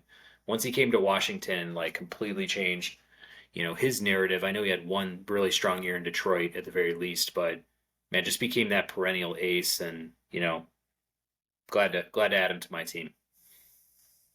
Yeah, how about having Scherzer and Verlander on the same team, right, during their prime? Like that was what the Detroit Tigers were. That's obviously why they went to the World Series a couple times there. So you're talking about two players that can get innings, can get wins, but then also strike out a bunch of players. So Scherzer definitely, still in the it is kind of sad that they, departed ways with the Mets there a little bit, right? The little bromance kind of didn't end too well. But hey, I think they're both joining, but two Texas teams there. Maybe they'll see each other. But yeah, I think Scherzer definitely is a top player for sure. Yeah. Yeah. Um, and then for me, moving on here, I guess, debating whether I want to take my, kind of a DH person right now, or do I want to take a pitcher? I'm gonna go. You know what? I'm gonna go. I'm gonna go pitcher here in this case, rounding up my own rotation. Uh, one of my favorite players. He has pitched a couple, a perfect game. He has pitched a no hitter, has pitched a no hitter in the playoffs, which is nuts. Uh, Sadly, he's passed away and such, but at the same time, like you can't knock his contributions to the game. Has always been known as a classy guy. One of the most efficient pitchers too. Roy Halladay. You gotta give Roy Halladay his props here. I think he came like maybe the season before, like one of my favorite players, Mark Burley as well. And I was like, man, he's kind of is like our Mark Burley in a way. So just an efficient pitcher. Him getting that during that the playoff run with the Phillies, right, was amazing. But multiple Cy Young winner, a guy that has gotten 250 innings plus, right, multiple times. Can strike out a bunch of players too. Struggled earlier in his career, I think, as well. And then was able to be like, you know what, I want to add this sinker baller in here. Maybe I just I ought to stop throwing just hard and put a little bit of movement in there. And really, that changed his career and has adapted over time. Like added in kind of a split change in there as well, as opposed to just relying, I think, on that curveball as a breaking ball, and also had that cutter. So overall, just had a complete tool set with regards to pitching, and was able just to get players out and. I was able to win a bunch of games too. So Roy Halladay, running out my rotation. Yeah, I think that's a great pick. Obviously, Hall of Famer, he passed away.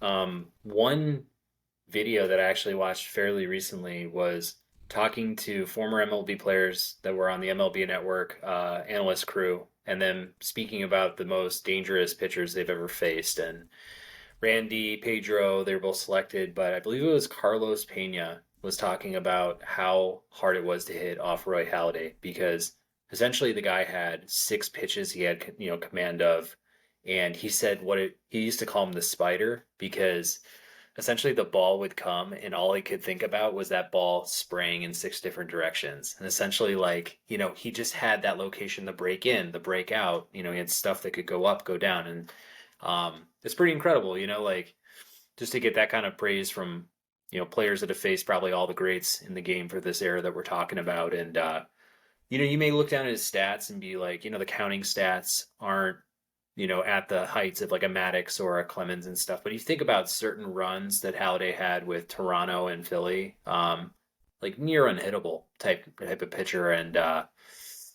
7, I think, Ks per 9 for his career, but it didn't matter. Like same with Maddox, he had the 6 Ks per 9, but it's like it doesn't matter. Like if these guys can get outs and induce weak contact and kind of avoid the danger spots in the strike zone for hitters, like man, some guys just get away with it. Very much a finesse type pitcher, and one of the all-time greats.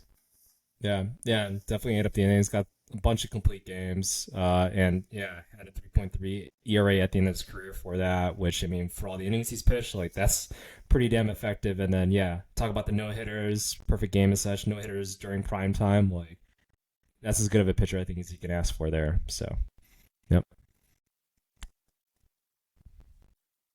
All right. At this point, I've got a couple holes left in my lineup. I'm okay with waiting a little bit on one position, but I think I'm just going to grab the guy that I think is best available, really across any of my sheets. And, he did play a good portion of his career throughout the 80s. He also was still in his prime throughout the 90s, I'd say, through 97, 98. This man confirmed that he drank 73 beers on one flight. If that alone doesn't put him on one of our rosters, I don't know what will. But Hall of Famer, 3,000 plus hits, 12-time All-Star, 2-time Gold Glover, 5-time batting titles, a 415 career OBP, a 328 career average. Wade Boggs is joining my team. I know I've got Ripken and Jeter on the left side, but I'm gonna find some room for Wade to have an everyday spot, either at third or perhaps at DH some days. But man, for clubhouse reasons, a guy who can drink 73 beers in one flight, he's just such a good guy to have in your clubhouse. So Wade Boggs, welcome to the squad. Yeah, and yeah, like how many players can you think of that made that transition from like Red Sox to Yankee and all that, right? I feel like and still be kind of generally liked. I feel like so. Yeah, Wade Boggs definitely one of the most interesting kind of players too. A hitter's hitter, I think, right? Not as much of a slugger, but at the same time, like you look at his batting average overall, yeah, you got to be impressed with that. So yeah. And then I guess moving on to my roster here. Uh I am have been kind of debating what I want out of a DH. There's two players I've been going back and forth on, and it's been driving me nuts. But I'm gonna go with the showstopper. I'm gonna go with the most clutch hitter in postseason baseball history, Big Poppy. I'm bringing in David Ortiz to the house here. Like you're I already talking have about. Jeter though. What are you talking about? I gotta bring. Yeah, yeah. I'll bring the Red Sox version of this here. So I mean, talk about the Okay. prime baseball during that time, right? With the Boston Red Sox and the Yankees. Like that was good, all old fashioned baseball right there. With all this bad blood between both those two teams there. So, but yeah, David Ortiz, Hall of Famer. Didn't do too much when he was, with the Minnesota Twins, but when he came to the Red Sox, it was a match made in heaven, and really kind of institutionalized himself at the DH spot there, and yeah, had a Hall of Fame career and some of the most magical moments in postseason history. So I think with Ortiz, A Rod, Chipper, Frank Thomas here, I'm like Ken Griffey. I'm excited about all of this here. So yeah, get some lefty in that lineup here. So yeah, David Ortiz. Yeah, it's a good thing I got Kershaw, Randy Johnson, and Glavine to try to, with a lefty-lefty matchup so far with guys like that, especially Ortiz. But man, yeah, that 2004 title, that whole run was so impressive, and obviously, like he really got them out of the hole. I know he had a walk-off homer in one of those games to kind of keep them in, keep them in it in the ALCS to get them to the final.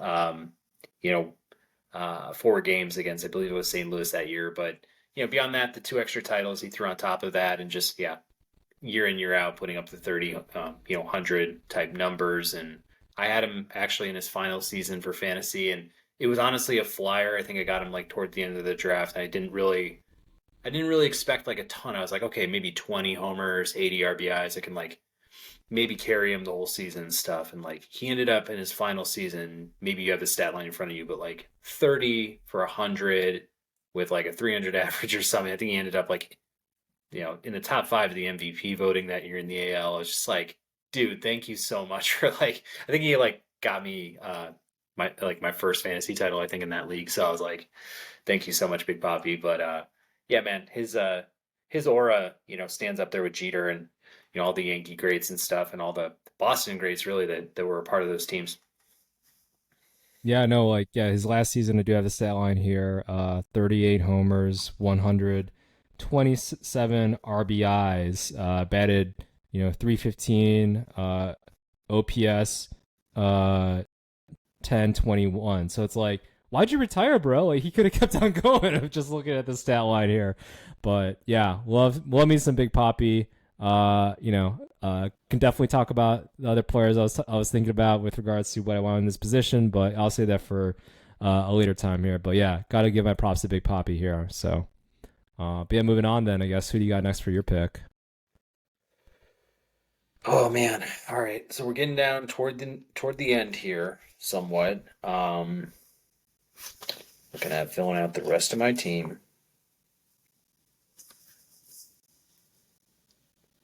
And this one's tough, dude. This one's really tough because there's a lot of players to fill one more bench spot for me on the offensive side, and then I need a catcher, and that's basically it besides my relief staff. So why don't I just go ahead and take who I think is the best reliever at this point besides the guy you got, which is kind of crazy when you think about the numbers that Rivera had twice the WAR as any other relief pitcher, and we're talking about the greats among all the relievers that I've ever, played with in this era. It's just kind of unbelievable. Number one, to acknowledge that, but beyond that, this guy's not yet in the Hall of Fame, and I really don't understand why he's not. I think it's kind of a huge, shaft for him because legitimately he is got pound for pound some of the best numbers here. I mean,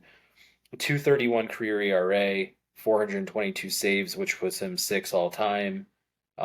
He's a seven-time All Star. His ERA plus is 187, which, if you look at everyone else besides Rivera, is number two. He's a lefty and was a flamethrower in his own right, so I think that'd be a good guy to add to my bullpen just to kind of make sure I have a southpaw to go to when we're in tough jams and stuff against some of your hitters. So I'm gonna go with Billy Wagner, who played the majority of his career in Houston and honestly was really just lights out through and through. He didn't have as many of like the postseason appearances and opportunities to make runs for World Series during his time with Houston, but man, yeah, just when I think about the name and what he was throughout, my childhood upbringing stuff with baseball, like he was always a kind of a lights out type of reliever. Yeah, Billy Wagner, one of the most interesting players. I think if I remember the backstory, because I was really intrigued by Billy Wagner too, and yes, he definitely belongs in the Hall of Fame. But I believe he was like a positional player at first, if I got the story right. I'm just doing it off the top of my head here, but I believe he was a positional player. He's right-handed. Like he's right-handed. He throws left. He throws left. He's right-handed. I believe he had like surgery on his right arm, so the doctor said he can't throw with your right arm. So he's like, okay, I'm just gonna throw with my left arm, and he throws like 100, like the most insane thing possible. Like I can barely, I don't know, write if I were to try to write with my left hand, or pick up this cup right here with my left hand. Like I struggle with that. I feel like, but Billy Wagner can throw 100 with his off hand. Like that's how ridiculous that is. So, yeah, Billy Wagner, man, like deserves to be a Hall of Fame.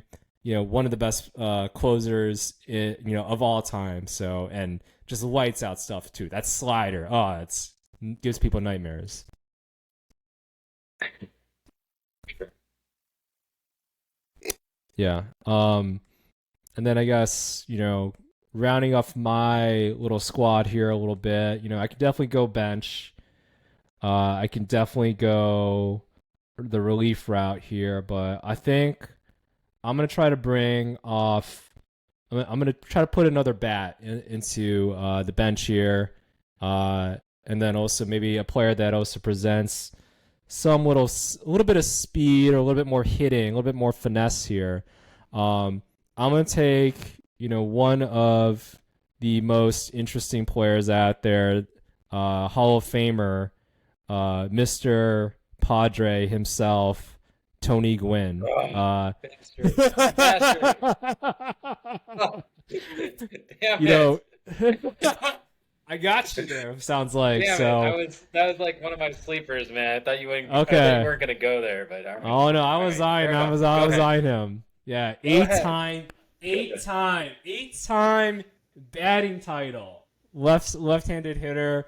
5-time Gold Glove. 15-time All Star. 7-time, Silver Slugger. A 338 batting average. Like that's just nuts. Like it'd be awesome if players dream of having a season where they hit 338. This guy had it for an entire career, right? So, no, it's just unbelievable what he's been able to do with the bat. There's been so many stories about him of like, I think his like stats versus like a bunch of Hall of Fame pitchers like that. Atlanta Braves pitching lineup. I think he bats like 400 or I think he's struck out like once. I think right, something ridiculous. 381 in three. So I got the stat because I wanted to bring it up when I picked him. 381 against Nuts. Greg Maddux, Tom Glavine, and John Smoltz combined, and three Oh, strikeouts. yeah, Like, dude, that's come on. That's nuts. Like unheard of, like one of a kind of player, especially in the modern day, baseball, where he played, in the 80s, retired at 2001, but, batted 300, throughout his entire career, high 300s, like talking about 350s, 370s, etc. So, he definitely flirted with 400 for a little bit. I think that was like the strike season there. So, but yeah, like as good of a player, good of as a person, as I think you can describe with regards to an overall like baseball player. Even he loves baseball so much. A lot of players they play baseball and such, and then just retire into the sunset. No, he coached because that's what he just loves baseball. So he coached and even had his son even come into the majors too. So yeah, Tony Gwynn, I think it's a great bat to bring off the bench here. And that might just be like the snipe of the whole draft because like that one just hits my heart, man. I was like so ready to talk about Gwynn, and I love baseball players that are pure hitters that just control the game. I mean, he controlled his game. Like nobody controlled Tony Gwynn. And, you know, is he an Ichiro type that maybe could have, pushed for 30 home runs if he, really dedicated himself to more of the power elements of his game? Like maybe, because I think, some years he was in the double digits and stuff in home runs, but man, if you just have that kind of stroke and that kind of command of a strike zone, like just play to your strengths and be a Hall of Famer for being like one of the best hitters to ever step on the field. So, besides Ted Williams, when we talk about all-time great hitters, like he's right in that mix. Yeah, best pure hitter I think of this these players we're talking about here, I would say. So, yeah. Yeah, no, I think that's fair. All right. Well, my heartstrings have just completely been pulled on, and that was going to be my final bench piece. But I'm just going to go ahead and make sure I secure my catcher at this point.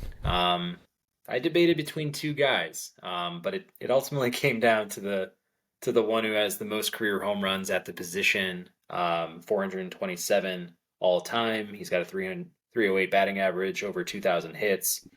Hall of Famer, Rookie of the Year, 12-time All-Star, 10-time Silver Slugger, and I believe one of the higher WAR marks for any catcher that was on the board. So, Mike Piazza, come on down. You're going to be the starting catcher of our team. I think the one thing that held your WAR score back, and maybe the fact that you weren't drafted as the first catcher in this draft, was your defensive liabilities. I think it was, heavily documented throughout his time throughout the 90s that he was not a very good defensive catcher. I think folks ran on him all day, every day, but he was always on NL teams. So in a lot of ways, like there was nowhere else for him to play. So catcher it was. And man, with his bat, he definitely made up for a lot of probably his issues behind the dish. But yeah, man, throughout our time, I think watching baseball throughout the 90s, I mean, always batted 3 or 4. I don't think there were a lot of catchers, maybe minus a Pudge, where you were like, yeah, this guy may be the best hitter on this team, or maybe the best hitter in this game, or in his division. So Mike was always a part of that, and it's always funny, like just to hear like coming up from the Dodgers. I think his dad was like really good friends with Tommy Lasorda. I can't remember whether or not he was affiliated with the Dodgers organization, but basically it was like, yeah, can you just give my son a flyer? Give him a tryout. And I think they spent like a very low draft pick on him and stuff. And man, just to see what he became is pretty incredible. So shout out Mike Piazza. I hope your brain is okay from the Clemens beanball that you took back in the early 2000s. But yeah, besides that, man, I haven't seen or heard a lot of Mike Piazza since then. But yeah, he'll be starting for me at catcher. Yeah. Well, it's interesting. It's like, you talk about, the whole idea about a catcher now, and the idea of stolen bases, right? Like the art of the stolen base is just long gone. We're not going to have Ricky Hendersons out here these days anymore. So I do wonder. It's like, would Mike Piazza have been okay? I don't know what his like frame stats or anything like that, or if he's how good he was at the actual catching positions, not necessarily the throwing parts, but I do wonder if like his value would have been a little bit higher just because people aren't stealing as many bases. I think that's just like one school of thought, but yeah, that is like the main reason why I do believe Pudge Rodriguez was just a better overall player. Maybe not the slugger that Mike Piazza was, but man, the defensive side, night and day, night and day with regards to a player. Pudge, he can definitely hold runners on base, whereas Piazza, yeah, it was like, oh, what else can you do? All right, let's see if you're a DH or maybe first baseman. He played a little bit too. So, but yeah, Piazza though, gotta love those Mets teams there. Yeah, cool. Then I'm looking on. I want to get. I just realized I don't have a lefty. I'm in a pitching rotation or my bullpen at the moment. So you know what? I might as well get like one of the hardest throwing lefties ever, and still pitching.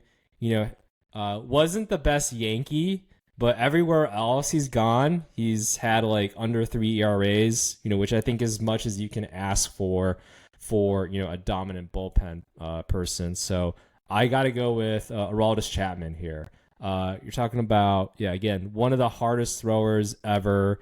Was a player that the Cubs were able to get to basically be their closer during those times. He did give up that home run, against Cleveland there, but at the same time, hey, all is forgiven because they won. But how can you beat a guy that throws like 105? Like, I don't know, just a flash through your eyes. So for me, I'd love to see him versus like a Barry Bonds, see if he can catch up to that heat and Barry Bonds' bat speed. Something like that would be amazing. But yeah, Aroldis Chapman, got to go with them. He's at the Rangers now, killing it there. But yeah, man, gotta love a hard throw like Aroldis Chapman. Yeah, I mean, definitely on my short list here of relievers that I was planning to take, especially when you throw in the lefty element of it. There's a lot of closers, I think, from the 90s on that were righties primarily. But also just the pure stuff that Chapman brought to the game and just how much velocity he brought, even, the era that he played in. I feel like nowadays seeing guys go above, 100 as relievers, some even starters in today's game, it's not as like eyebrow raising, but when he came in and, was obviously hitting 104, 105 and things, even 10 years ago at this point was like mind blowing. And he was a great pitcher overall too. It wasn't just that, he could throw really hard and this and that. There are guys like that today that, struggle and they don't have good command and everything else like that. But, his stats line up with a lot of these other closers that we have on our short list here. And I mean, I think your eyeballs just like pop when you see a guy like Aroldis versus maybe some of the other closers that, put up similar counting stats as him. Yeah, because yeah, he also has as ridiculous as his fastball is, he has a really sharp breaking slider too, and he uses that for a strikeout pitch sometimes too. So yeah, for all this time at New York, and he wasn't as successful, but everywhere else he's dominated. So maybe he's just not a New Yorker in that sense. So yeah, but yeah. Who do you got next in your lineup here? So I've got that bench spot on offense, a couple relievers here. I'm going to go with a guy that not only was a reliever and a really damn good one on the time that he did it, but was also an amazing starting pitcher as well. I think we talked about the first two guys as part of this trio. I just want to round it off. He's going to be my closer slash, reserve starter swingman type, but could see no one better than John Smoltz to fill that role.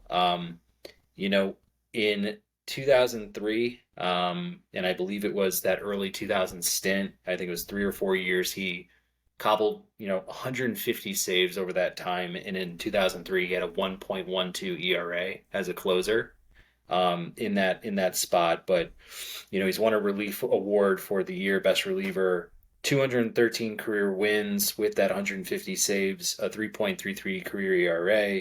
He's won a World Series, an NLCS MVP, 8-time All-Star, a Cy Young Award winner, and a Hall of Famer. So John Smoltz will join my staff. I'll make sure not to use him against Tony Gwynn, but other than that, I feel like I'll throw him in most other situations.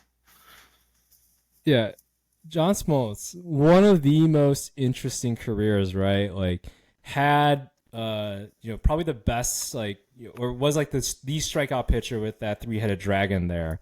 And then, suffered through some injuries, and then pivoted his career to be a relief pitcher and one of the best relief pitchers, right? Got a bunch of saves, was a saves leader there, and then pivoted back to starting pitching. Like that is nuts what he was able to do there. Later in his career, and yeah, pitched well. Pitched into his 40s as well. So yeah, gotta love John Smoltz, and he's also a really good baseball analyst too. So gotta love John Smoltz's contributions to the game here. And then I guess for me, I think I'll go bench here, since I already stole Tony Gwynn here for you. Man, you know what? I'm just gonna go for it. I was gonna take this player instead of David Ortiz, but you know what? You can never have too much slugging, I feel like. So, with all that, I am going to take Jim Thome. Uh, Love Jim Thome. His hitting, what he was able to do, like his batting stance, like that was something I just mimicked and everything. Kind of looked like a lumberjack out there, and just kind of golf those, the baseball out there. And you talk about like, yeah, not just his batting stance, but his stats. And then he's also like a good person. I think I got a couple assholes on my lineup here, so I feel like I got to balance it out by having like one of the best baseball dudes out there. One of the premier slugger in my opinion, from this era. I feel like was a strikeout, struck out a bunch, but at the same time walked a bunch. Had an awesome on base percentage, drew a lot of walks, awesome OPS. 500 plus homers as well. I think got 600 actually. So his homer ball is thing of legends there. And then yeah, gotta love his batting stance, kind of paying an homage right to the natural there. So yeah, Jim Thome, welcome to my team. Yeah, man, what am I gonna say about that? I mean, I feel like he's in the top 10 for all-time home runs. I mean, anywhere he went at any point of his career, if he was getting consistent at bats, he was putting up 30 plus bombs. And yeah, it was really cool to see him hit. I believe it was the 600. I think hit the 600 ball with the Twins, but I think his 500 home run ball came with Mm-hmm. the White Sox. If you hadn't already said that, but I feel like it'd have been cool if he was a part of the World Series squad because I feel like he's just such a down to earth type of guy. Would have been perfect for that clubhouse, but unfortunately he came over in that Aaron Rowan trade. And yeah, from there on out, I mean, we had a solid 2006. I think he helped us get to 90 wins at that point, and then it kind of just went downhill from there, and we never really, got back to that mountaintop. I think we might have made a playoff appearance in '08, but yeah, I mean, he wasn't a big part of our postseason success as an organization, and that is to say we have very little overall. But yeah, man. Yeah, Jim Thome, class act, amazing slugger. I mean, still as an MLB Network analyst, is like just fun to watch and like hear him talk about hitting and break down guys' swings and stuff. So if you're ever on that channel, like tune into what he has to say. I just feel like he understands baseball to a greater extent than most other analysts or players that have you know been in the game. Yeah, and he's an Illinois guy, so yeah, more props to Jim Thome. So yeah. For All sure. right, who do you got? Who do you got next? All right. Well, yeah, we're getting toward the tail end here. I have some, man, I have some good guys here. I've got some considerations to make. But I think in just securing what I want bullpen wise, I want to take the guy who held the title for the most saves before Mariano Rivera took that title. So you already talked about Mr. Padre, Tony Gwynn, but when you think about the Padres, the other guy that always comes to mind is Trevor Hoffman. He is a Hall of Famer. He has 601 saves. That's second all time. Yeah, seven-time All-Star, two-time reliever of the year. And yeah, I just feel like he was a model of consistency. He always was at that 30 save clip or higher, always had a sub 3 ERA, never shaky. I think they got to one World Series as a squad got, swept pretty promptly by the 98 Yankees, but hope, wishing that Hoffman had more big moments like that to kind of showcase his talents, but I felt like he was kind of mirrored in mediocrity out in San Diego for the majority of his career, but yeah, in general, when you think about closers and guys that could just end ball games, I mean, he's right up there. So I think with him, Smoltz, and Wagner, I feel pretty good about closing out most games. Yeah. There was a time where he was not, for whatever reason, like deemed Hall of Fame worthy, and it's like, I don't know, this guy had as good of stats as you could possibly imagine in the closer position. He was literally like the second best closer of all time. Like, how can he not be a Hall of Famer?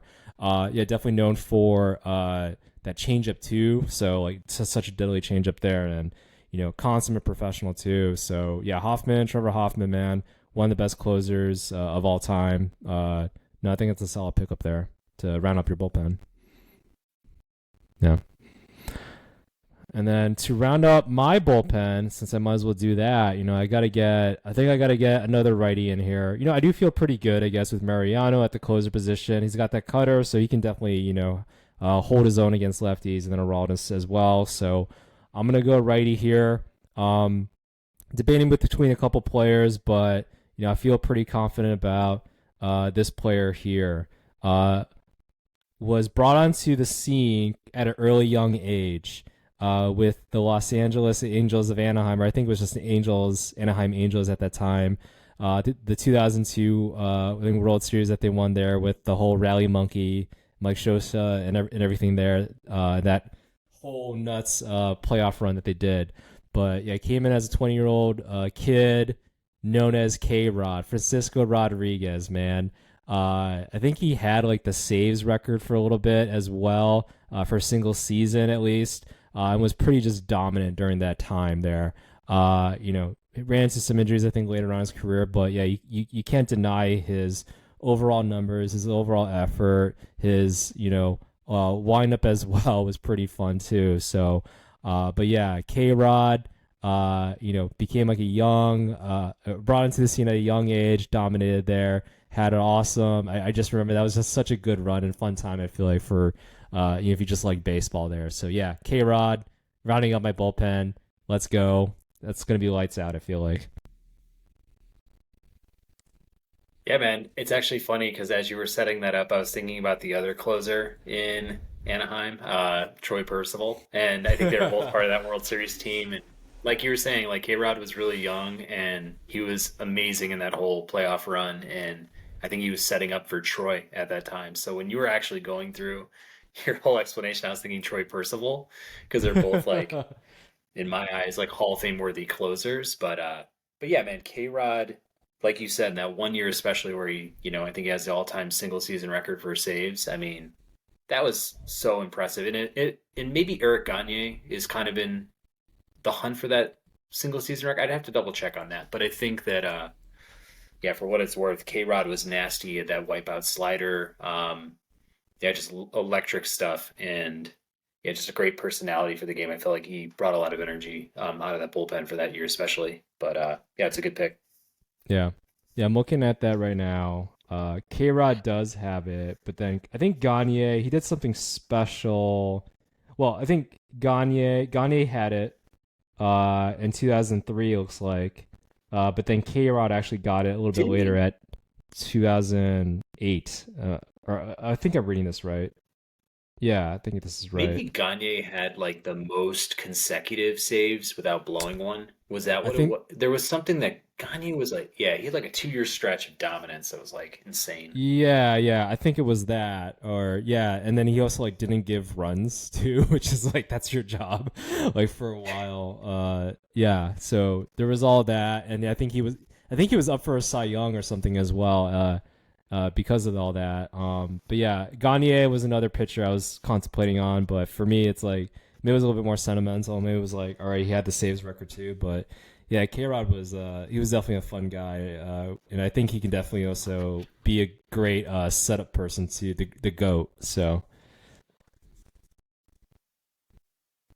For my final pick, yeah, just got this one bench spot, and I have been thinking about this as we've been just talking this entire time. And this one's been really tough for me because I'm looking at, maybe the best standout talent of, this whole time that we're speaking of. I was thinking about guys that have just some amazing counting stats or accolades that like really play well to their stature in the game. And then I was also kind of looking at positional need, and I think what would make the most sense to do here is to pick a guy who can fill a couple positions that maybe I need some support in.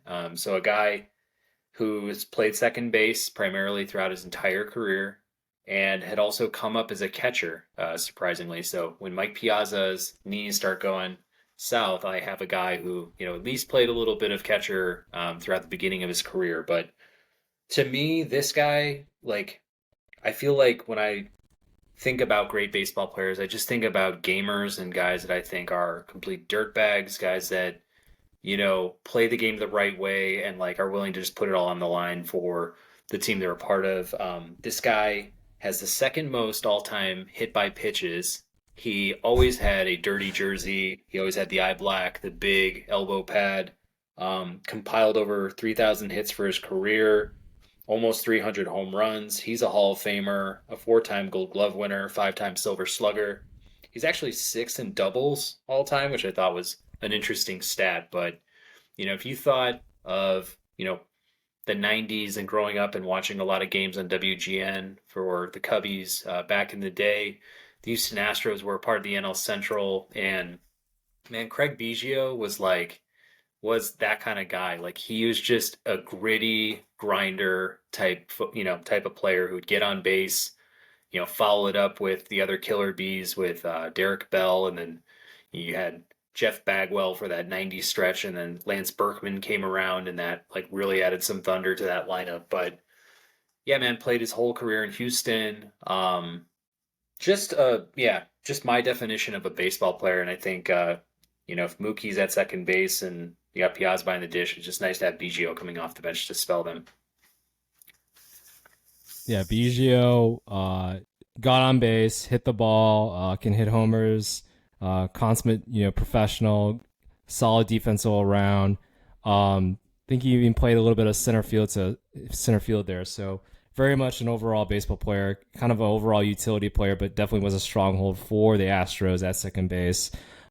Shame, yeah, he didn't win a World Series. I wonder why, but yeah, the definitely, I think, one of the, maybe not the most flashiest players, but, you look at his overall work, was definitely instrumental, I think, towards, getting Jeff Bagwell a bunch of RBIs, Moises Alou a bunch of RBIs, Lance Berkman a bunch of RBIs, right? So, yeah, that Killer Bees team was deadly. So, yeah, I think that's a good round off. And man, I definitely forgot he was like a catcher too and all, and shortstop, center field. So, I think now as we're rounding off everything, well, first off, I think I pigeonholed myself a little bit by taking Jim Thome, because I think he played a little bit of third base, but he can't play shortstop. Yeah. He can't do all the. Yeah, so it's a little bit of a stretch. A little bit of a stretch. Maybe he can play catcher. I mean, all you have to do is catch the ball, right? Like, I don't know. So I can take this a number of ways. I'll definitely acknowledge all that. Do I want to take a catcher here? Maybe. I guess I'm debating whether I want to take a catcher here, or I'll just have Pudge like play every single day. So, but I think I'll go the more agile route here and take a middle infielder that is still playing today. I like his game. Maybe he can play catcher. Why not? Let's put him at catcher. Let's see what happens. But you're talking about one of the top second basemen in today's game, can hit the ball, is my size, and can hit 20 homers every single year now. I'm going to go with Jose Altuve. World Series champ. We can always debate whether it's right. Did they hear the bangs? Did they do all the signaling and cheating, all that? Fine, that's fair game. But even before all that, like when he was a rookie, like he would hit 300, he would get like 30 some odd stolen bases, and then yeah, now he's able to hit, as he's filled up his body and just is this jacked up like 5'6", 170 dude is able to hit homers now. So yeah, Jose Altuve can solid also on the defensive end, not just the hitting side. So I feel like he's definitely setting himself up for a Hall of Fame career. So yeah, I really believe Jose Altuve lining everything up here. Sure, throw him at the backstop. Why not as to spell out Ivan Rodriguez ever so often. So Yeah, I mean, Altuve, I know he's been dealing with some injuries now as we kind of like move into his 30s. But in general, even when he came up, I feel like I saw him in a futures game and just like was looking at some of his minor stats. And I'm like, man, this guy's OBP is off the charts. He bats like 330 in the high minors. And I took a gamble on him in fantasy. I feel like one year, like I feel like either his rookie year or second year, or something like that. But man, he just did nothing but pay dividends for me, and he always flew under the radar, like year in year out. Guys would overlook him in the second, third rounds, and I was like, man, this guy is just money. He is just he's gonna get on base. He can hit for power. He controls the strike zone. He steals a ton of bases. He performed in the playoffs, and like you were saying, the garbage can bangs are one thing, but I think they've put that somewhat to bed. I would imagine they're policing this stuff a lot better these days with all the allegations that popped up based on that 27 World Series. But he's still, putting his numbers on the board and, aggregating those stats. And he's like one of those guys you can bet that like if he just stays healthy for the remainder of his career, he's a shoo-in for like the 3,000 hit club and, maybe could get over that, 4 or 500 stolen base mark or something of the sort, or be in contention for top 20 runs or other stuff. But like again, a guy like a Craig Biggio, probably a little bit more skilled as a hitter, to be honest with you. But yeah, hopefully I don't really care for him, but like hopefully just for, I don't know, his sake, like he can continue to stay healthy and perform to his potential. yeah, just adding on that, yeah, he's at least right now he's almost at 2,000 hits, 201 homers, and then stolen bases. Looks like he's at 291. So very much so can have like a 300 type of career, I think, right now for homers, stolen bases, and then yeah, maybe he's able to get 2,500. Yeah, like you mentioned, he's battled some injuries, so depending on how long he plans on playing for the remainder of his career, like 3,000 might be a little bit of a stretch, but yeah, if he can get to 2,500, like I think that's that could be a nice benchmark there. But right now, like an MVP under his belt, a couple of Silver Sluggers, All Star appearances. Looks like he also has a Gold Glove. I definitely see him as a potential Hall of Famer here. So yeah, love me some Jose Altuve. For sure. Well, I believe that rounds it out for both rosters. I think it'd be cool to just go ahead and go around the diamond with your team and just shout out your entire roster just so we can bring it back into full picture and maybe discuss a little bit. Yeah, man. Now that I'm looking, I was like, do I got leadoff hitters? But hey, whatever. It's the new age game. It doesn't really matter. So, starting from the catcher spot, I got Von Pudge Rodriguez. One of the best all around players, and in my mind, like the best catcher of the modern day era here. I also got Frank Thomas at first base. Mr. OBP, Mr. constant professional White Sox. Good smile and just a big guy, the big hurt man. Roberto Alomar, one of probably the best defensive second baseman of all time, and he can hit, so definitely feel great about him there. Alex Rodriguez, my first pick. Say what you want about his love life and all the drama that maybe go around him and everything, but the guy can play before any type of allegations and such. And at the shortstop or premium position, had a Hall of Fame career in my mind. Chipper Jones at third base, one of the best third baseman switch hitters out there, and was a staple within that Braves lineup. Manny Ramirez, one of the best all around hitters, and can hit opposite field as well as anybody. Ken Griffey Jr., sweetest swing uh, out there. And yeah, was 90s baseball essentially. And then Vladimir Guerrero at right field. David Ortiz, got to have that clutch DH there. Tony Gwynn, Jim Thome, Jose Altuve to round up the position players there. Starting pitching, I definitely feel good about my picks here. Got me some Rocket Roger Clemens as well as Greg Maddux, Mr. Efficiency there. Pedro Martinez, some of the most dominant seasons you'll ever see. Justin Verlander, supermodel. Roy Halladay, the innings eater, Hall of Fame career. Aroldis Chapman, Mr. 105, K-Rod, Rally Monkey and everything. And then Mo, the GOAT, Rivera there to close it off as my closer.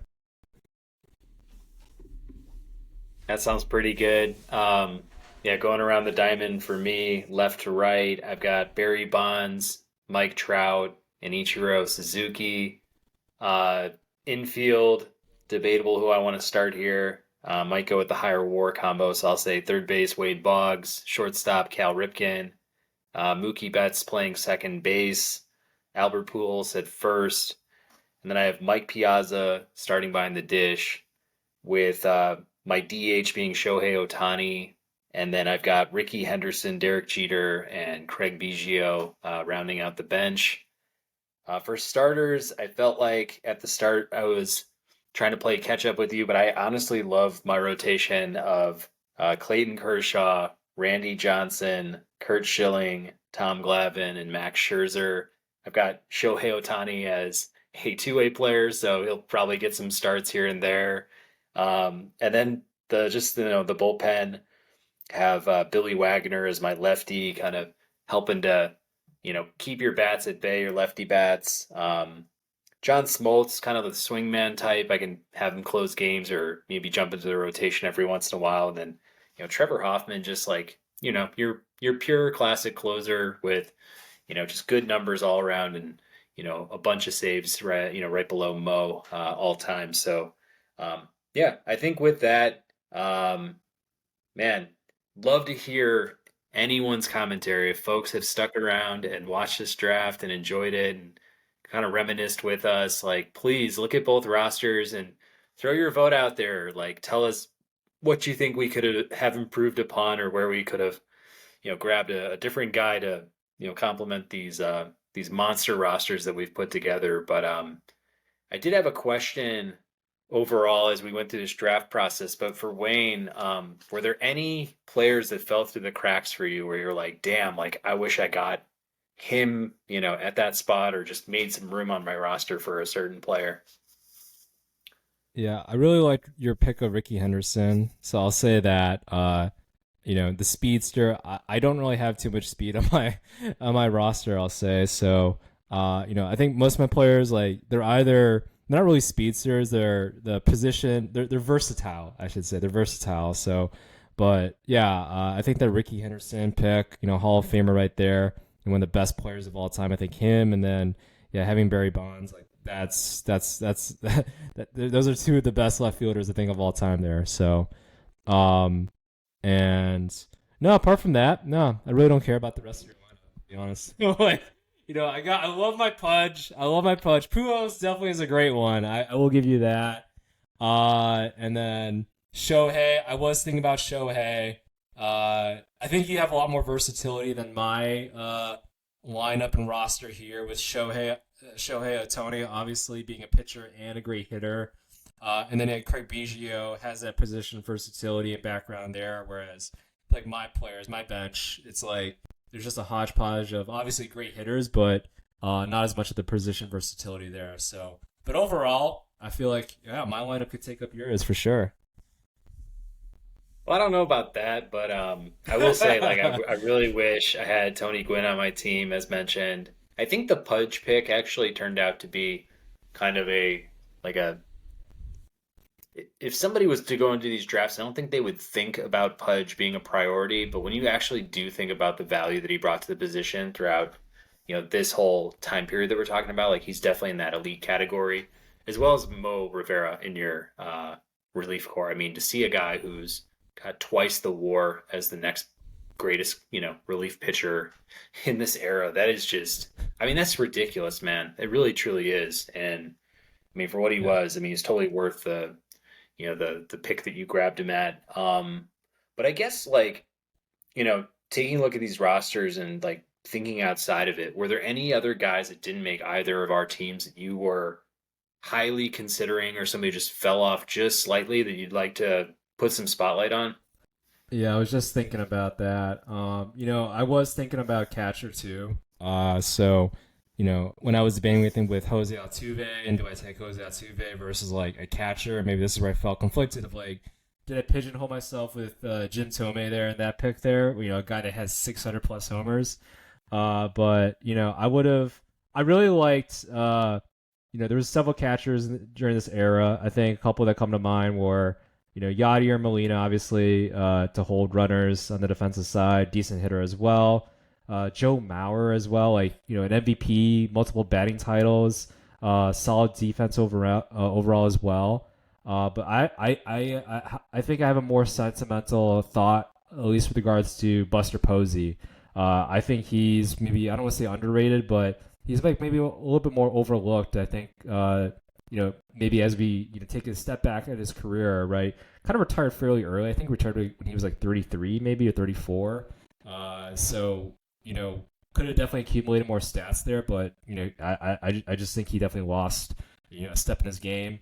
But talking about a player that has won three World Series, an MVP.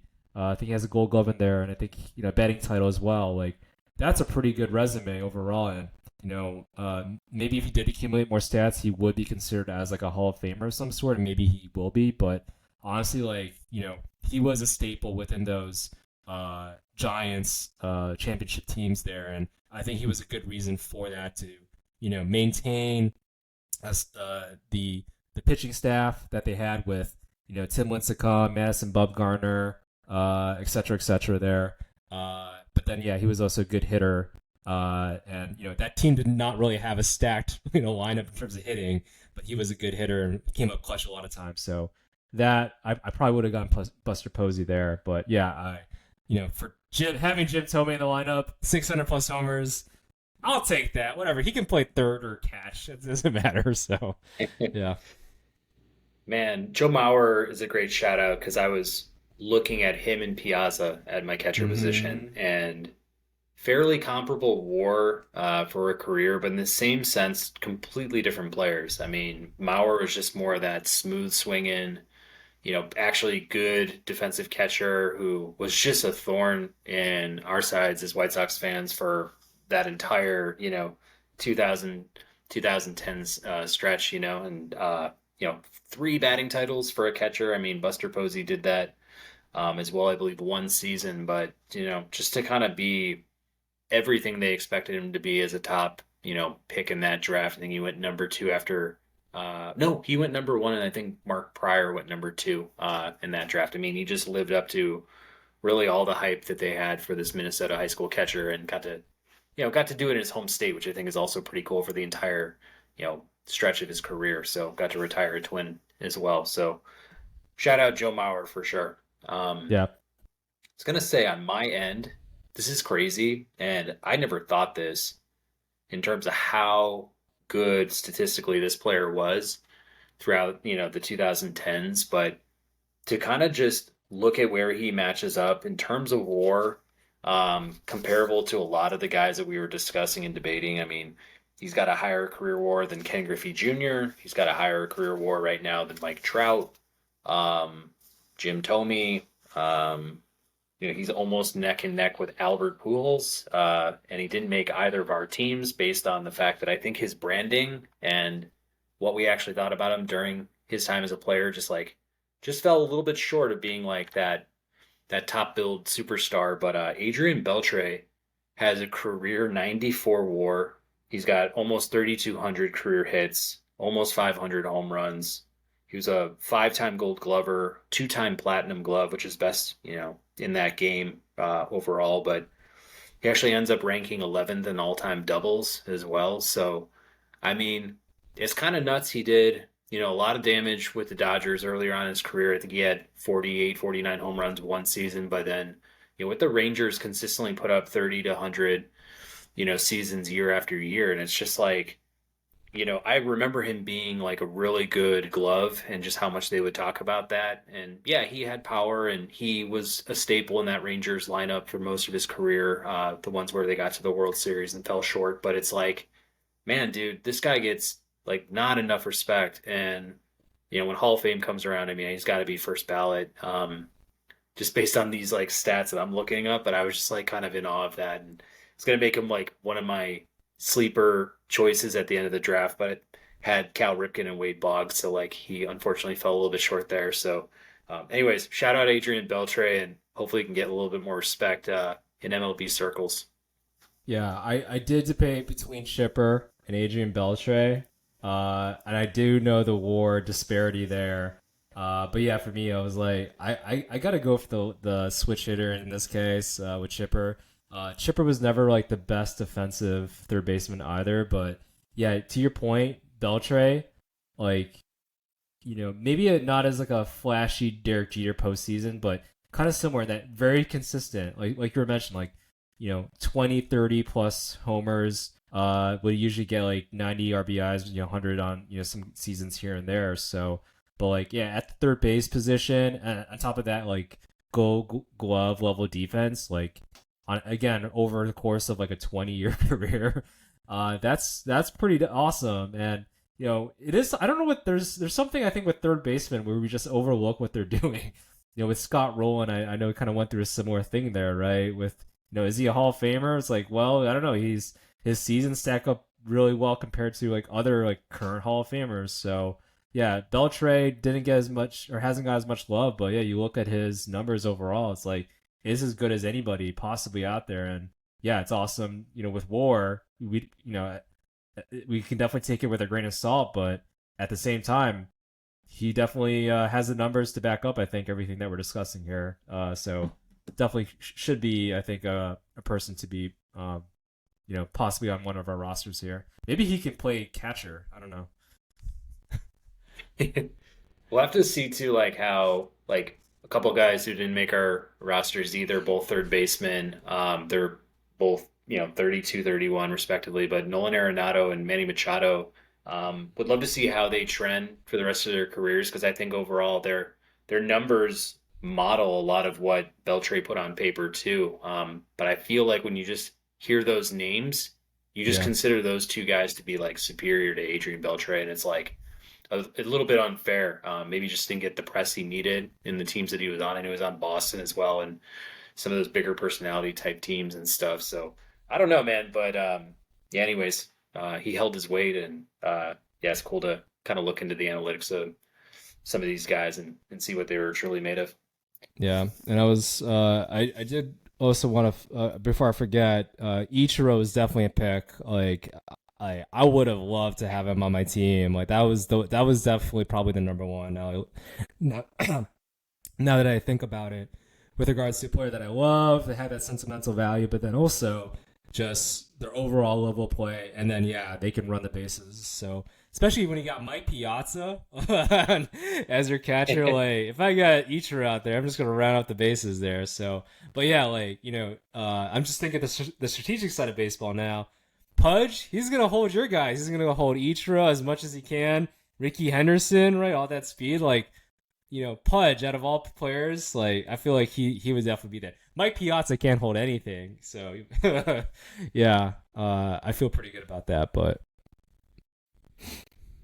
For sure. Well, this has been a very thorough and lengthy draft session that we had. So, unless there aren't any other baseball thoughts, we can definitely move on to our finals for the night.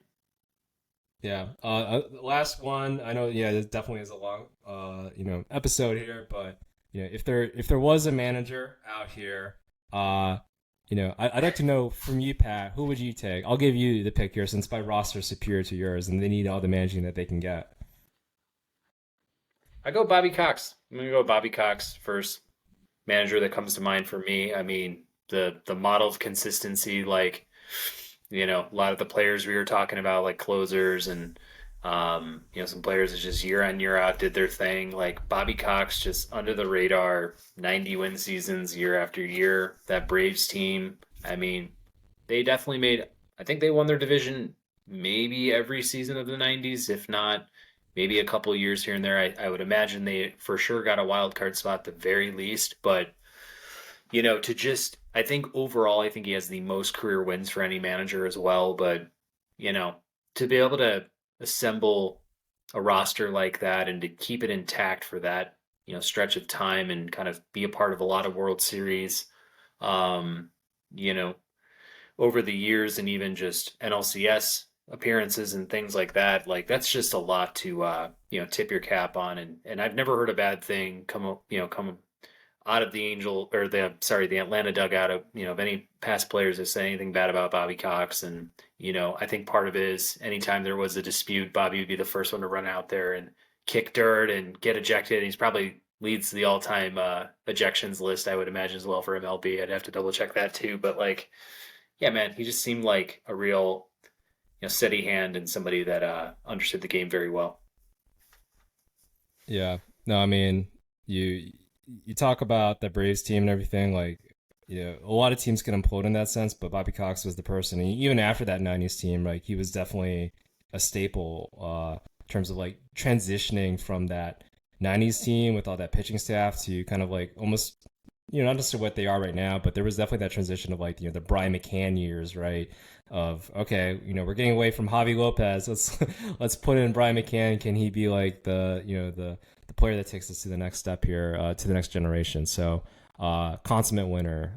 So I think that's a great one there.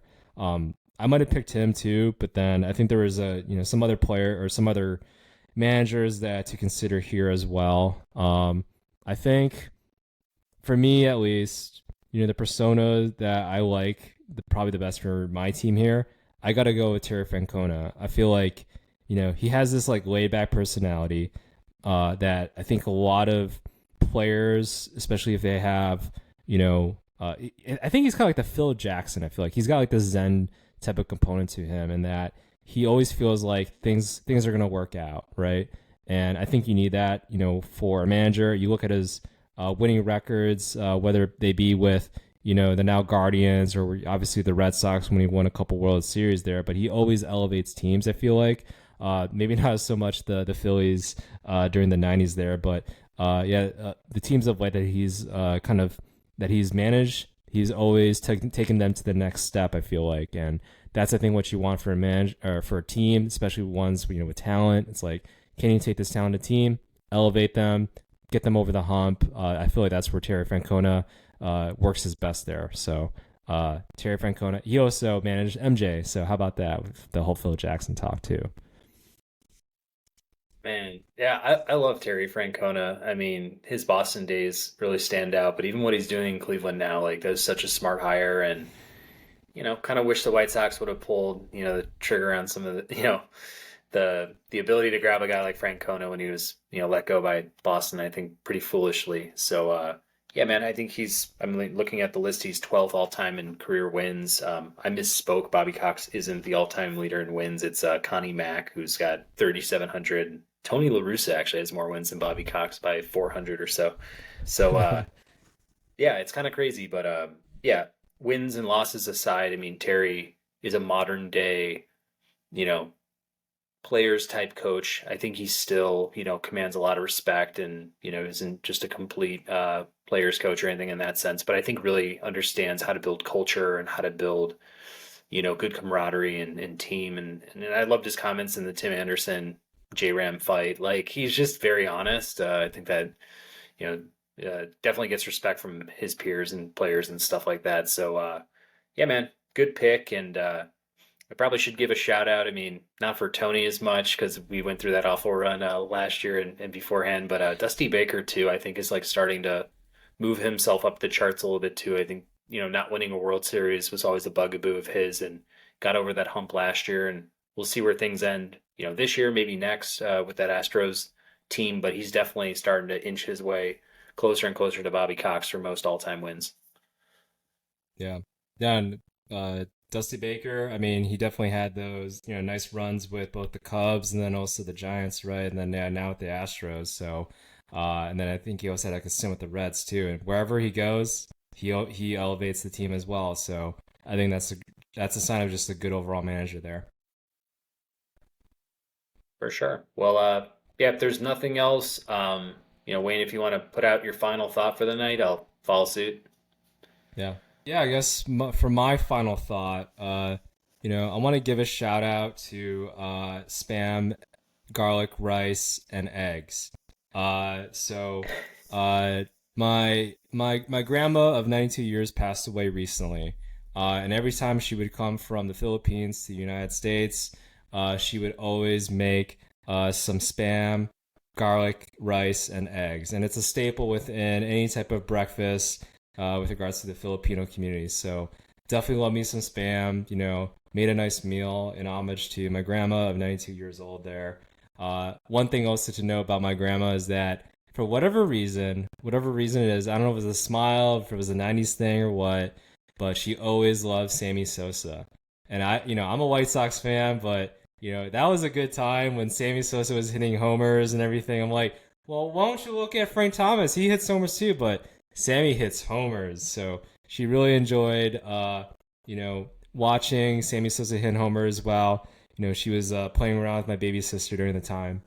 So those are definitely some memories I'll definitely take on and all there. So yeah, shout out, Spam, garlic rice, and eggs, staple meal. And sure, shout out to Sammy Sosa. I didn't pick you for this because, Vladimir is just a better defender, but, gotta love what you did in the 90s there.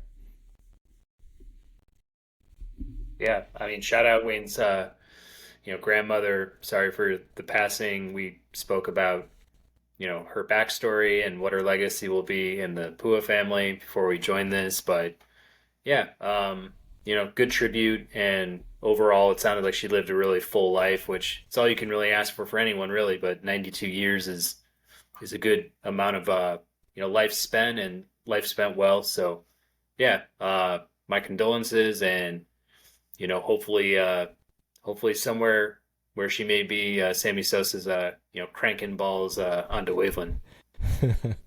Yeah, sounds good. What's your final thought, Pat?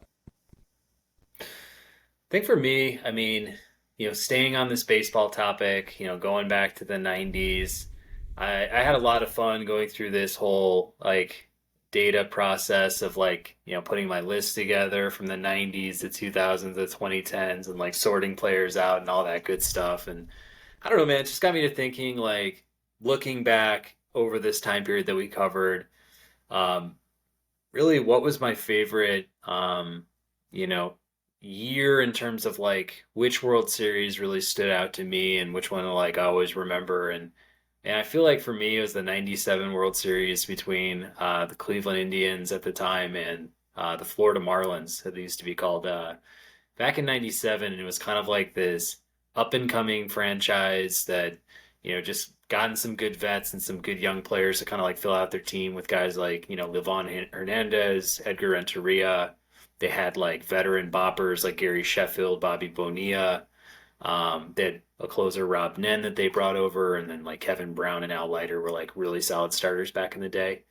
But they went up against the Indians, who like still to this day are like just stuck with not having a World Series win. I think that they have like the longest stretch of any active club right now, if I have that right. But man, just like watching the Tribe back in the day, as I was growing up, just the squads they had together. I think we were talking about it early with guys like Tomey, Alomar, Kenny Lofton, or Marquise Grissom, depending on the year. I mean, this one they had Grissom, but it was just like the Matt Williams, Sandy Alomar. I think they had Richie Sexton and Travis Fryman, like other guys that just like it was so much fun watching them club it. And you know that whole series was like a lot of fun. I think I was like pulling for Cleveland, just based on seeing them more against the White Sox. But I think at some points the matchup seesawed, and then they got to Game 7, and Jose Mesa, the closer of the Indians, like kind of blew it down the stretch. But just remember being on the edge of my seat. I was only about 10 years old then, but I was still like super into the game, and just like a very high point before the big home run. Uh, action and scandals came along and kind of like took the soul out of the game a little bit for a good stretch of time. But like that was just a really fun run to watch. Kind of Florida get their first one as a franchise, and just kind of watching a lot of great players go at it that we can now look back on and say, wow, like look at all the Hall of Famers that were part of that series. But I guess Wayne, like, did you ever watch that? I guess growing up, but even so, like, what is your favorite World Series from this time frame that we're talking about from 1990 to the present day? Yeah. So yeah, that Marlins team was definitely something, and it is funny, right? I think I might have mentioned about how, you know, the Marlins, they always seem to win a World Series whenever they make the playoffs. So I think I did a little bit of research on that. I believe in their history they've made the playoffs like only 3 times. I think that's right, only 3 times, but they've won 2 World Series. So when they go into they're dangerous. Like you better watch out. So, which is kind of crazy to think of. So if they are able to sneak into the playoffs this season, that'll be maybe a team to watch. Who knows? They did get some bats during the trade deadline, and they do have some solid pitching. So a lot of crazy things can happen there. But I would probably say there's a lot of good baseball, but I feel like the Yankees versus the Diamondbacks, I think that was like an epic World Series. Because they're like two different teams. Like you got the Randy Johnson and Kurt Schilling, both the pitchers you selected, right? Luis Gonzalez as well. Hit that, got that base hit right there at the end, Game 7 against my closer, Mariano Rivera. So I feel like that was such a great series. Went to the Game 7, but yeah, you had the Yankees, the evil empire, right? And I think that was 2001, if I'm not mistaken, around that time, right? Yeah. Yeah, so that was like during the time, like 9/11 happened and everything, and it's like, okay, some people are actually cheering for the Yankees. They want to feel good about New York, and then Luis Gonzalez is like, nope, we're gonna get that blooper single out there with all the roids I've been packing and all that, or PEDs he was, I guess, accused of taking there. So, no, that was such a good series, and the great pitching I think was another thing too. But then yeah, after that, like you definitely got to talk Red Sox Yankees. I think that's just a given. Like the whole Game 7, making the movie was a fever pitch about that too. Like that was just prime time. I think baseball there, but. Man, overall, I think those are just a couple of my favorite moments, but you gotta love the playoff baseball that has been produced, I think, just these past couple of decades here. For sure. And obviously, shout out to the White Sox of '05. I know I was on cloud nine when they actually got that final out, and that whole series was just so much fun to watch. Like just the whole playoff stretch, because I think they lost one game, and it was so shocking to just see them mow, through all these teams and stuff in such a quick fashion. But the World Series itself, like there were those high moments, but when you're sweeping in a World Series, it's hard to like if you're not a White Sox fan, I'm sure for a lot of America, they're like, wow, this is the most boring World Series of all time. But the Konerko Grand Slam, the Podsednik walk off. I mean, I think there were a lot of great moments and things in '05. But yeah, no, I mean, I think that's totally fair. I definitely watched the '01 World Series and Byung-Hyun Kim like blowing a bunch of saves and them Yeah. coming back and like Soriano hitting that big home run to put the Yankees up, and then it was like Mo, like the one time he actually ever blew anything. So, uh, yeah, just incredible. But man, lots of fun. Yeah, I hope everybody, if you're with us, still like enjoyed this whole, run through of 1990s baseball through the present day. If you're a millennial like Wayne and I, you probably shared a lot of these memories growing up and watching this. So if you're still with us, give us a like, a subscribe, send us a comment on whose team is better, or which players we forgot or messed up on certain picks. Like we're always happy to hear that stuff. You can catch us on IG at Ball and Breakfast, and then we're also on Spotify, Apple Podcasts, Google Podcasts, etc. Yeah, just check us out wherever you're at, and we always appreciate you dropping in. So for Wayne, I'm Patrick signing off for the Ball and Breakfast podcast.